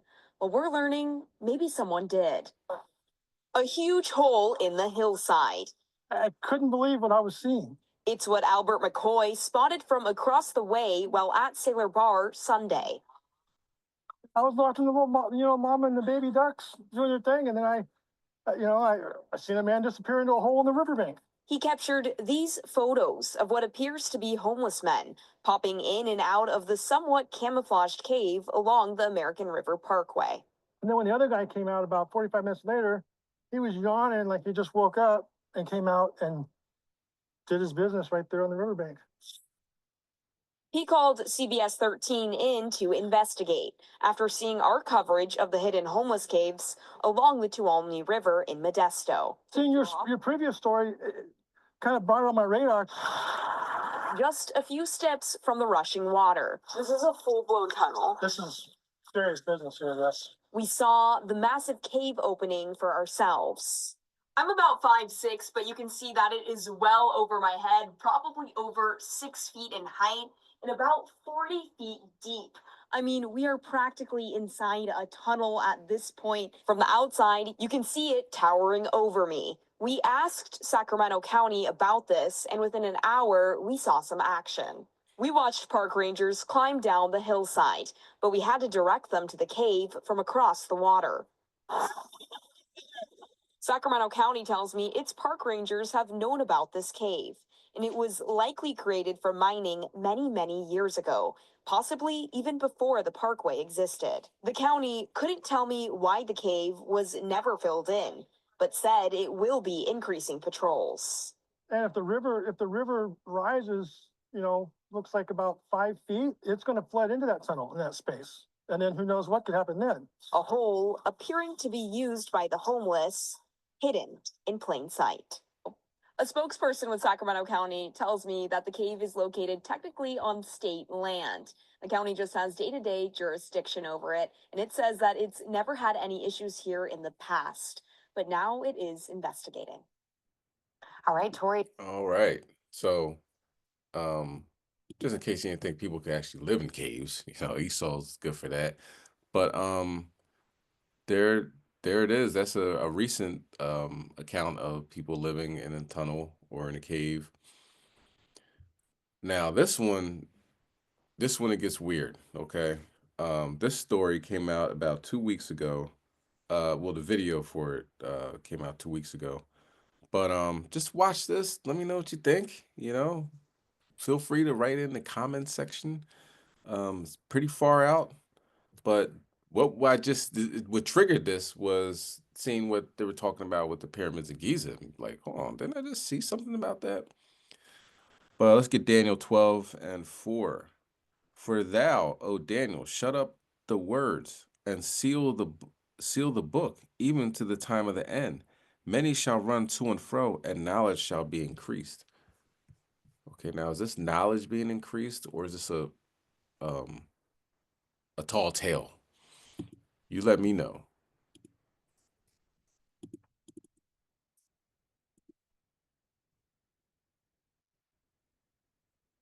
People. It's interesting to think that right below where you're standing right now or sitting, there might be people walking around, carrying out their daily activities.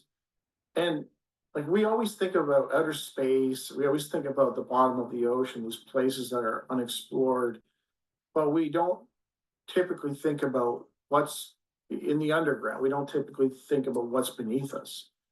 And if you read enough paranormal literature, you will come across these cases of underground, cities, whole civilizations living underneath the earth. In 1956, Ralph B. Fields and his best friend Joe became interested in collecting bat guano, or bat droppings, after reading about its value in a magazine. At the time, they were living near a small town called Manson in Tehama County in California. They thought that given the area, it might be a good place to go exploring for such material, as there were a lot of caves in the nearby hills. After talking it over for some time, and as we had plenty of time just then, we decided to take a little trip up the country just back of us. As we were almost at the foot of Mount Lassen, that seemed the best place to conduct our little prospecting tour. The two friends gathered some light camping gear and a couple of small pup tents, and they started on what they expected to be a 3 or 4 day jaunt up the mountain. I guess we covered about 10 or 12 miles on the third day, and it was fast approaching time to begin to look for a place to spend the night. And the thought was not very amusing, and it had turned a little colder, and we were well over 7,000 feet above sea level. We soon found a sheltered place beneath a large outcrop of rock and set up making a camp. As I was always the cook and Joe the chore boy, I began getting things ready to fix us some grub, and Joe began digging around for some dead scrub brush to burn. I had things all ready and looking around for Joe and his firewood, but I could see no signs of him. At this point, Ralph called out to Joe but got no response. Soon Joe appeared from around the rock where they had set up camp for the evening. Ralph could tell he was excited about something, as his face was, quote, lit up like a Christmas tree. He had found a cave. The entrance was on the other side of that very rock. He was all for exploration right away, but I argued that we'd better wait till morning. But he argued that in the cave it was always night, and we would have to use flashlights anyway. So what would be the difference? Well, we finally decided we would give it at least a once-over after we had a bite to eat. After consuming the food, the two men, still slightly exhausted from the day hike, decided to check out the entrance Joe had discovered. It wasn't much to call a cave at first, as it had a very small entrance. But back about 20 feet, it widened out to about 10 feet wide and around 8 feet high. And it did reach back a considerable distance, as we would see at least 100 yards, and it appeared to bend off to the left. We followed to the bend, and again we could see a long way ahead and down. At this point we became a little afraid, as we were some way into the mountain. The idea of being inside so far seemed to make us a little afraid. But we reasoned that inasmuch as there were no branches or connecting caves, we could not get lost and therefore had nothing to be afraid of. So we went on. As Joe and Ralph moved deep into the cave, they found no trace of pack guano, nor anything to indicate that any animal had ever been or was still inside this cave. I don't know how far we went, but it must have been a mile or two as we kept on walking, and the cave never changed its contour or size. Noticing this, I mentioned it to Joe. We stopped to examine closer by the light of our larger flashlights. We discovered an amazing thing. The floor seemed to be worn smooth, as though it had been used for a long time as a path or road. The walls and ceiling of the cave seemed to be cut like a tunnel. It was a solid rock, and we knew that no one would cut a tunnel there out of rock, as there had been no sign of mining operations. And the rock in the walls and ceiling was run together like it had been melted or fused from a great heat. As the two men examined the cave walls, Joe suddenly took notice of something ahead of them. Joe swore he saw a light way down in the cave. We started down the cave once more and found a light, or should I say the light found us, as it was suddenly flashed into our faces. We stood there blinded by it for a minute until I flashed my light at its source and saw we were confronted by three men. These men looked to be about 50 or a little younger. They were dressed in ordinary clothes such as is worn by most working men in that locality. Levi-type pants and flannel shirts and wool coats. They wore no hats, but their shoes looked strange, as their soles were so thick they gave the impression of being made of wood. We just stood there for a minute or two and looked at them.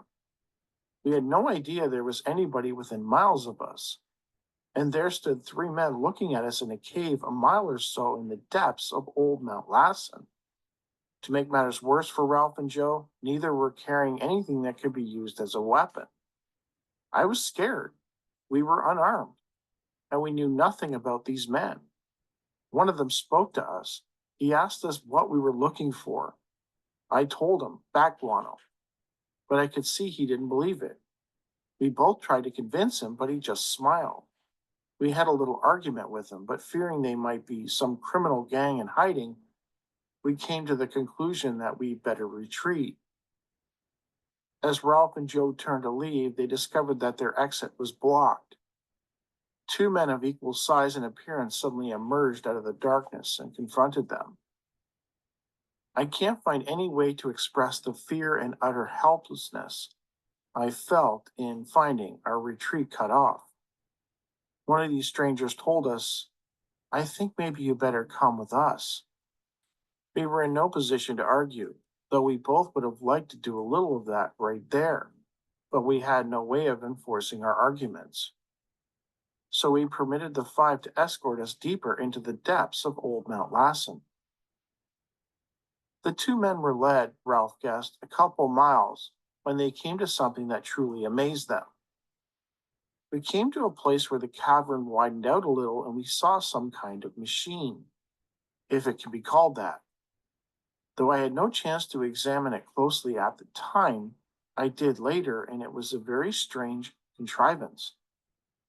It had a very flat bottom, but the front was curved upwards, something like a toboggan.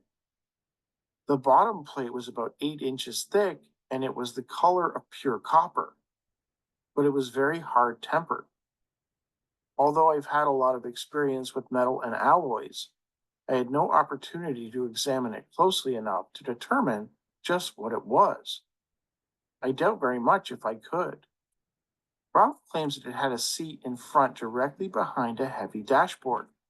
There was a dial shaped in a semicircle with figures or markings on it. Ralph had no idea what they meant, but he admits they were very easy to recall. If there was a motor, it was in the rear. All I could see was 2 horseshoe or magnet-shaped objects that faced each other with the round parts to the outside. When this thing was in operation, a brilliant green arc seemed to leap between the two, and to continue to glow as long as it was in operation. The only sound it gave off was a hum or buzz that sounded like a battery charger in operation. The seat in front was very wide. The only method of operation was a black tear-shaped object which hung from the panel by a chain. One of these men sitting in the middle took this thing and touched the sharp end to the first figure on the left side of the dial. When he touched the first figure, the contraption seemed to move almost out from under us. But it was the smoothest and quietest takeoff I ever experienced. We seemed to float. Not the slightest sound or vibration. After they traveled for about a minute, Ralph observed the man touch the next figure on the dial, and the speed of the vehicle increased at an alarming rate. When he moved the black object over past the center of the dial, the speed increased to such an extent that Ralph and Joe found it hard to breathe. I can't begin to estimate the distance we had traveled or our speed, but it was terrific. The 2 horseshoe objects in the rear created a green light that somehow shone far ahead of us, lighting up the cavern for a long way. I soon noticed a black line running down the center of the cavern, and our inner mountain taxi seemed to follow that. I don't know how long we continued our mad ride, but it was long enough for us to become used to the terrific speed. And we had just overcome our fear of some kind of wreck when we were thrown into another spasm of fear. Ralph observed that, off in the distance approaching them head on, was another vehicle of the same type. I could see that our captors were very nervous, but our speed continued. As the other machine became closer, our speed slowed down very fast, and we came to a smooth stop 2 feet from the front of the other machine. As soon as the 2 vehicles stopped, Ralph noted that their captors leaped out and began running away. A fine blue pencil beam of light suddenly emerged from the machine and swept across, cutting them down one by one. At this point, the figures dismounted from the other machine and walked up to Ralph and Joe, who were still seated in their captor's vehicle. I noticed they carried a strange object in their hands. It resembled a fountain pen flashlight with a large, round bulb-like affair on the back end and a grip, something like a German Luger. They pointed them at us. After seeing what had happened to our erstwhile captors, I thought that our turn was next, whatever it was, but one spoke to us. Are you surface people? I guess we are, as this is where we came from recently. Where did the Horlocks find you? If you mean those guys there, back there a few hundred miles. We were very fortunate that we came this way. You would have also become Horlocks, and then we would have had to execute you also. This was the first time I realized that the others were deceased. With that, the men put their weapons away, and Ralph noted that their attitude changed. They seemed friendlier and willing to help. And apparently this was not the first time they had been involved in a situation like this. I ventured to ask them the who and why of everything we had run into. I told him of our search for guano and how we had encountered the 5 Orlocks, as he called them, and also asked him about the machines and their operation, and could we get out again. He smiled and told us, I could not tell you too much as you would not understand. There are so many things to explain, and you could not grasp enough of what I could myself tell you. The people on the surface are not ready to have the things that the ancients have left. Neither I nor anyone in any of the caverns know why these things work, but we do know how to operate some of them. Ralph noted that the man indicated that there were, quote, evil people who were hell-bent on making life unpleasant for them and for the surface dwellers. They are safe because no one on the surface believes us or them. That is why I'm telling you this. No one would believe that we exist. We would not care, but there are many things here that the outer world must not have until they are ready to receive them, as they would completely destroy themselves. So we must make sure that they do not find them. Regarding the machines for which they rode in on, the man indicated that they still had not figured out what makes them work, only that they know how to operate them. They seem to understand that it worked utilizing gravity and can move forward and in reverse. The bottom plate of it is always raised about 4 inches above the surface of the ground. That is why there is no friction, Ralph guessed, why it moves so smoothly.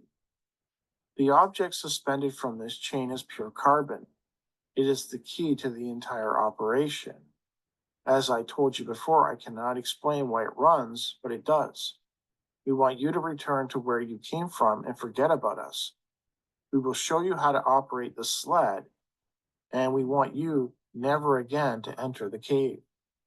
If you do and you do not encounter the Horlocks, we will have to do something about you ourselves. So it would not be advisable to try to return at all. One thing I can tell you, we never could permit you to leave another time. The man proceeded to show Ralph and Joe how to operate the machine, including how to reverse its direction. They thanked the men and then seated themselves in the sled, as they called it. Our return trip was really something we enjoyed, as I was sure not to advance the carbon far enough on the dial to give us such terrific speed. We soon found ourselves where we started from. The sled slid to a smooth stop, and we jumped out and started up the cave afoot. We must have walked a long way coming in, for we thought we'd never come to the surface. But at last we did, and it was late afternoon the next day when we emerged. The men wasted little time making their way down the mountain.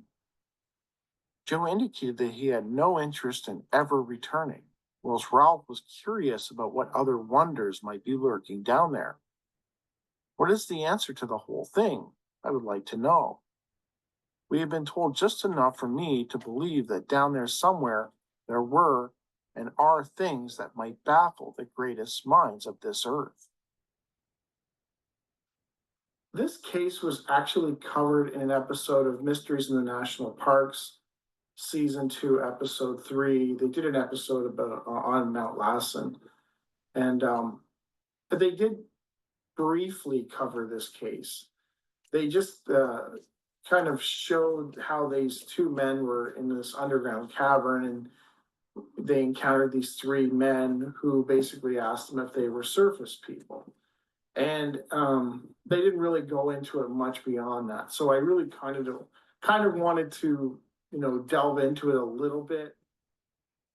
It's just something I found a little odd is he says they went into this cave and it was around dusk, they were making supper. It sounds like they were in there for at least 24 hours. But when you read the story, it doesn't sound like they were in there that long. So did he forget? Like, is there stuff that he doesn't remember about the experience? Or did the duration actually last 24 hours? Were they just going that deep into the, I don't know, it just seems like a discrepancy. I don't know if it's intentional. It just sounds like it sounds like a typical ET encounter case where there's parts of the encounter that the witness doesn't recall. and it doesn't even seem odd to them. Yeah, very interesting. Interesting, right? So I'm not going to give, you know, thumbs up or thumbs down or whatever, but I just think that's very interesting. You know what I'm saying? And of course, we're going to be figuring some things out in the future that we had no idea about previously. So it's going towards everything with an open mind. Okay. Now this next video is fairly odd. Just happened, and everybody has an explanation for it. SpaceX, and maybe it's true. Maybe it's SpaceX, you know, but it just seems weird that the video we're about to watch, they're talking about in England. Russia was talking about it over there in Russia. I mean, that's a fairly large distance to cover, and that is pretty much Edomiteville, USA. You know what I'm saying? From the Caucasus Mountains over there, where they, originally, set up their shop, building their forces, so forth and so on, to after the Dark Ages, during the Renaissance, when they came out of their shell and started conquering and taking over lands, that this is pretty much their section of the world. You know what I mean? Even though they stole it, but very odd that this sign comes from the heavens. Now they're saying it's a SpaceX rocket that flipped over and froze in midair and all this other stuff. Sure thing, that's what you want to go with. But I think it's very, very odd. Let's get Luke 21:28. And when these things begin to come to pass, then look up and lift up your heads, for your redemption draweth nigh. Now let's watch this next video with the spirals over Edomite countries. A glowing spiral which was visible over the night sky in Europe is believed to have been caused by a SpaceX rocket.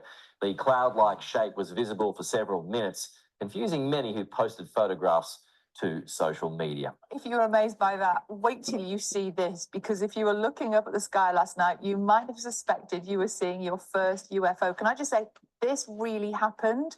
We haven't manufactured this. It's not an April Fool. No. This is a large blue and white spiral appearing in the night sky above parts of the UK about 8 o'clock last night. Did you see it? It was visible for several minutes before it then just faded away. So we've been trying to find out what it was. Well, it's believed to have been caused by this. A SpaceX rocket that was in Florida launching Falcon 9. It's reusable from Elon Musk.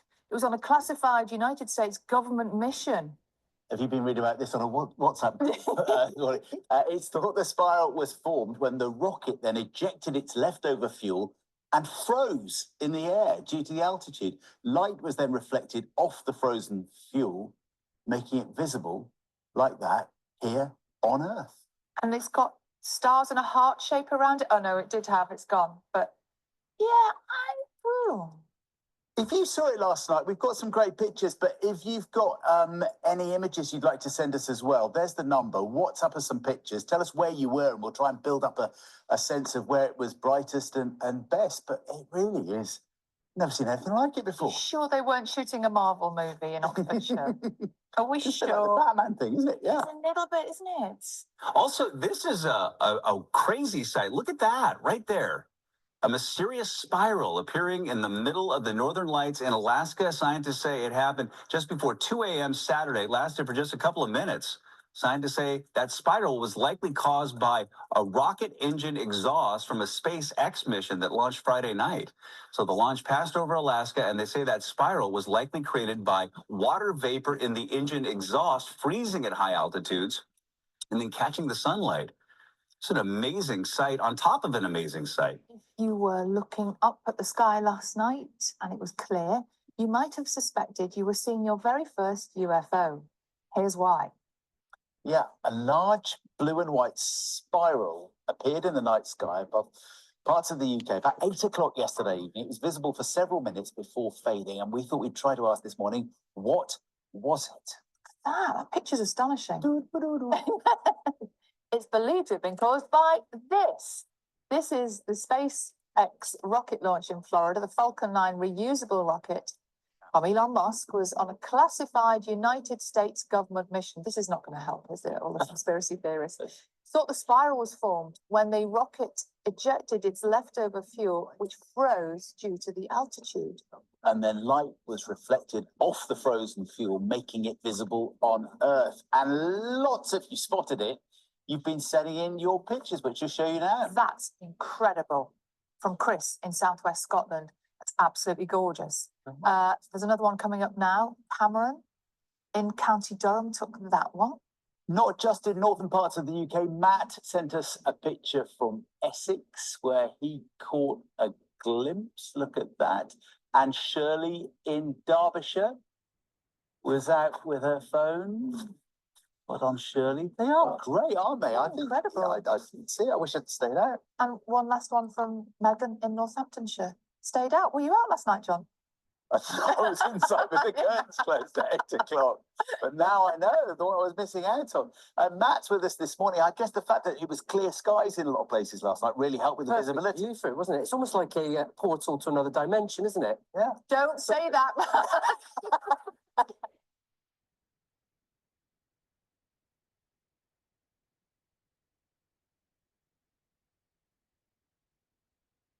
Oh, let's be honest.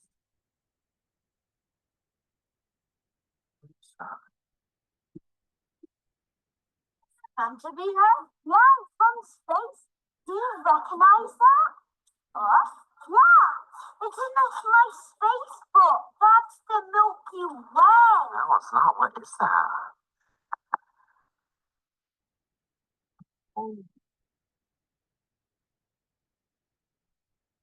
But yeah, that spiral was caused by the rocket fuel because the rocket was actually rotating at the time as it ejected it. Yeah. So that's why you get the spiral out there. Yeah. Don't go too far away, Matt, because we want to talk to you about this next story. Yeah, luckily clear skies in lots of places last night. And if you were looking up at the sky, you might well have seen what you thought was a UFO. Yes, you weren't going mad. Lots of you have been getting in touch. I've just seen a large blue and white spiral that appeared above parts of the UK at around 8 o'clock. It's believed to have been caused by a SpaceX rocket launch in Florida.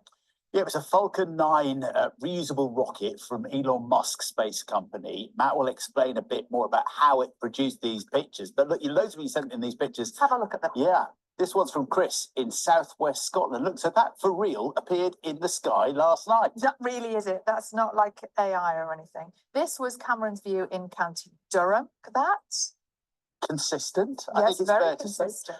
But it's not just in the northern parts of the UK. In Essex, Matt got this glimpse. And then Shirley in Derbyshire took this next picture. There we can see. And another one, but we've had loads. This one is from Northamptonshire and from Megan. Thank you all so much for these pictures and for admitting that you were a bit confused about what had caused it. Matt, what had caused it?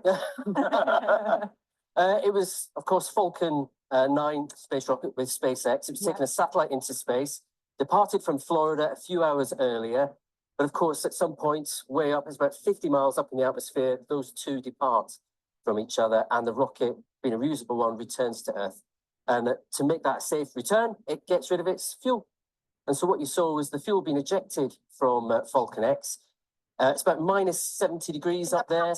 Yeah, minus 70 degrees up there. So it turns into ice, but eventually water vapor. Absolutely stunning, outwardly images to see. But the spiral you can see, it's actually caused because the Falcon X rocket is actually rotating as it starts to turn round and come down. And that causes the sort of spiral shape as the fuel's ejected. I think this is a speeded up footage that came from It's the real thing. Well, That is the real it is thing. the real Oh, thing. This okay. this has come from Croatia and it's 6 minutes compressed Wow. to like 30 seconds or something. But it shows you, I mean, what I mean, Just how bright it was. brightness, yeah. Because you're up so high, it is reflecting from the sun. The sun's reflections on those ice crystals. So, will cause it to are we sort of- saying that this is fuel? So It is therefore, that's not, I know it might look amazing. That's not great, is it? It's not great, but it does just turn into water vapor. Right. It disappears. So it sublimates straight from ice to water vapor whilst it's up there. Okay. Sublimation. That's my word of the day. What's sublimation? changes. just the process. You have evaporation, melting, all that sort of thing. But when you go from ice to water vapor, it's called sublimation. There you go. Well My cheat- done. I cheat was sheet's just good. gonna say. So that time on BBC Bite Size. Scientists from all over the world are trying to figure out what caused a mysterious blue light to spiral in the sky over Norway on Wednesday. CBS News correspondent Sheila McVicker has the latest on the mystery. Sheila, good morning. Good morning, Harry. Mysterious light indeed. A light appearing high in the Arctic sky, baffling those who saw it and exciting a lot of comment. Early yesterday morning, just before dawn, this appeared in the Norwegian sky. That's Norwegian for what the heck is that? A blue light, small at first, growing into a spiral, and then disappearing into what appeared to be a black hole. In the northern community of Trondelag and on a Norwegian military base, cell phones snapped, video cameras rolled, and bloggers got busy. A spiral of light moving and then suddenly stopping. There's still a lot of speculation to what it could be. The Arctic sky is no stranger to atmospheric phenomena. The northern lights and the seasonal flight of Santa, just two. But the explanation here apparently lies across the border with the Russian military and another failed missile launch. A respected Russian daily first reported this morning that the third stage of a sophisticated Bulava intercontinental missile failed. And space experts point to the spiraling of this missile as it failed to launch properly as an explanation for the shape seen over Norway, the halo, they say, produced by missile fuel. The Russian Defense Ministry has just reported that the test launch of a Bulava missile from a submarine in the White Sea failed. It's an embarrassing failure for Russia. Of 12 known tests, at least 7 have been unsuccessful. The Bulava is a high-tech new generation weapon capable of carrying multiple warheads up to 5,000 miles. And with those failures, it may now be on the verge of being scrapped. Harry? Sheila McVicker live with us. So in 2009, it was a failed missile launch from Russia, right? Because there was no SpaceX satellite to blame it on. So they blamed the Russians. You know, it always sounds good when you blame the Russians. Can't speak their language, so they can't really, say that's not true or anything like that. By the time they do say something like that, then nobody's watching it anyway, right? They're like, oh, Russians always saying that they have better equipment than what they have. But as you can see, that happened in 2009 as well. Well, you could blame SpaceX, or we can see what's going to happen next, because from one week to another, it's a lot going on. So it would definitely be in everyone's best interest if you got 1 foot in the world and 1 foot out of the world. Come, plant your feet stationary, 10 toes down in the truth. Read your Bible, follow the law, statutes, commandments, and enjoy these amazing revelations and things that are happening, prophecies that are taking place upon the earth. And instead of having the 1 foot in the world and being like, oh, I might be in trouble, I might, you don't want to have that in these last days. All right.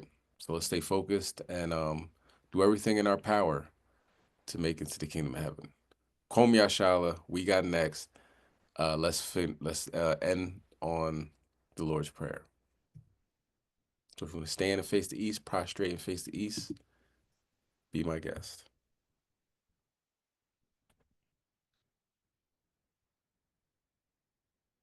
All right, this is the Lord's Prayer in Paleo Hebrew. Abanawa, Shabbat Shemayim, Kodash, Haya, Shamka, Yahweh, Malachwaka, Daba'a, Ratazayaka, Haya, Aisha, Bo Rataza, Kawa, Aya, Bashamayim, Natananawa, Lacham, Kau, Yawam, Wasalaf Nawa, Kaba Waf Nawa, Kasalaf Nawa, Kaba Waf Yanawa, Wala'a, Dabe Nawa, Banasai 1, Abo, Hawashai Nawa, Mayan, Rai, Kaya, Leka, Hamalakwa, Wa'ala, Watapalaraf, Lai William, Amen.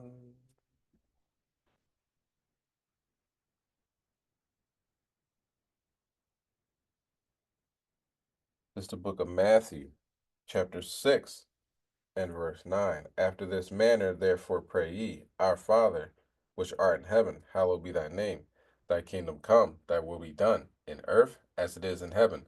Give us this day our daily bread, and forgive us our debts as we forgive our debtors.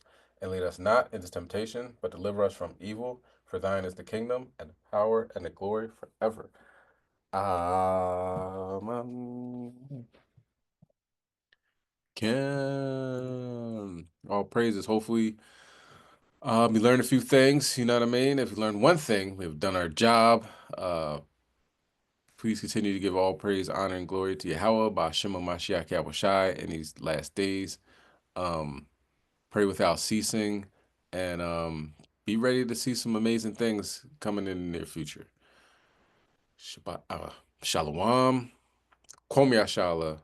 We got next. All praises. Shalom, Israel.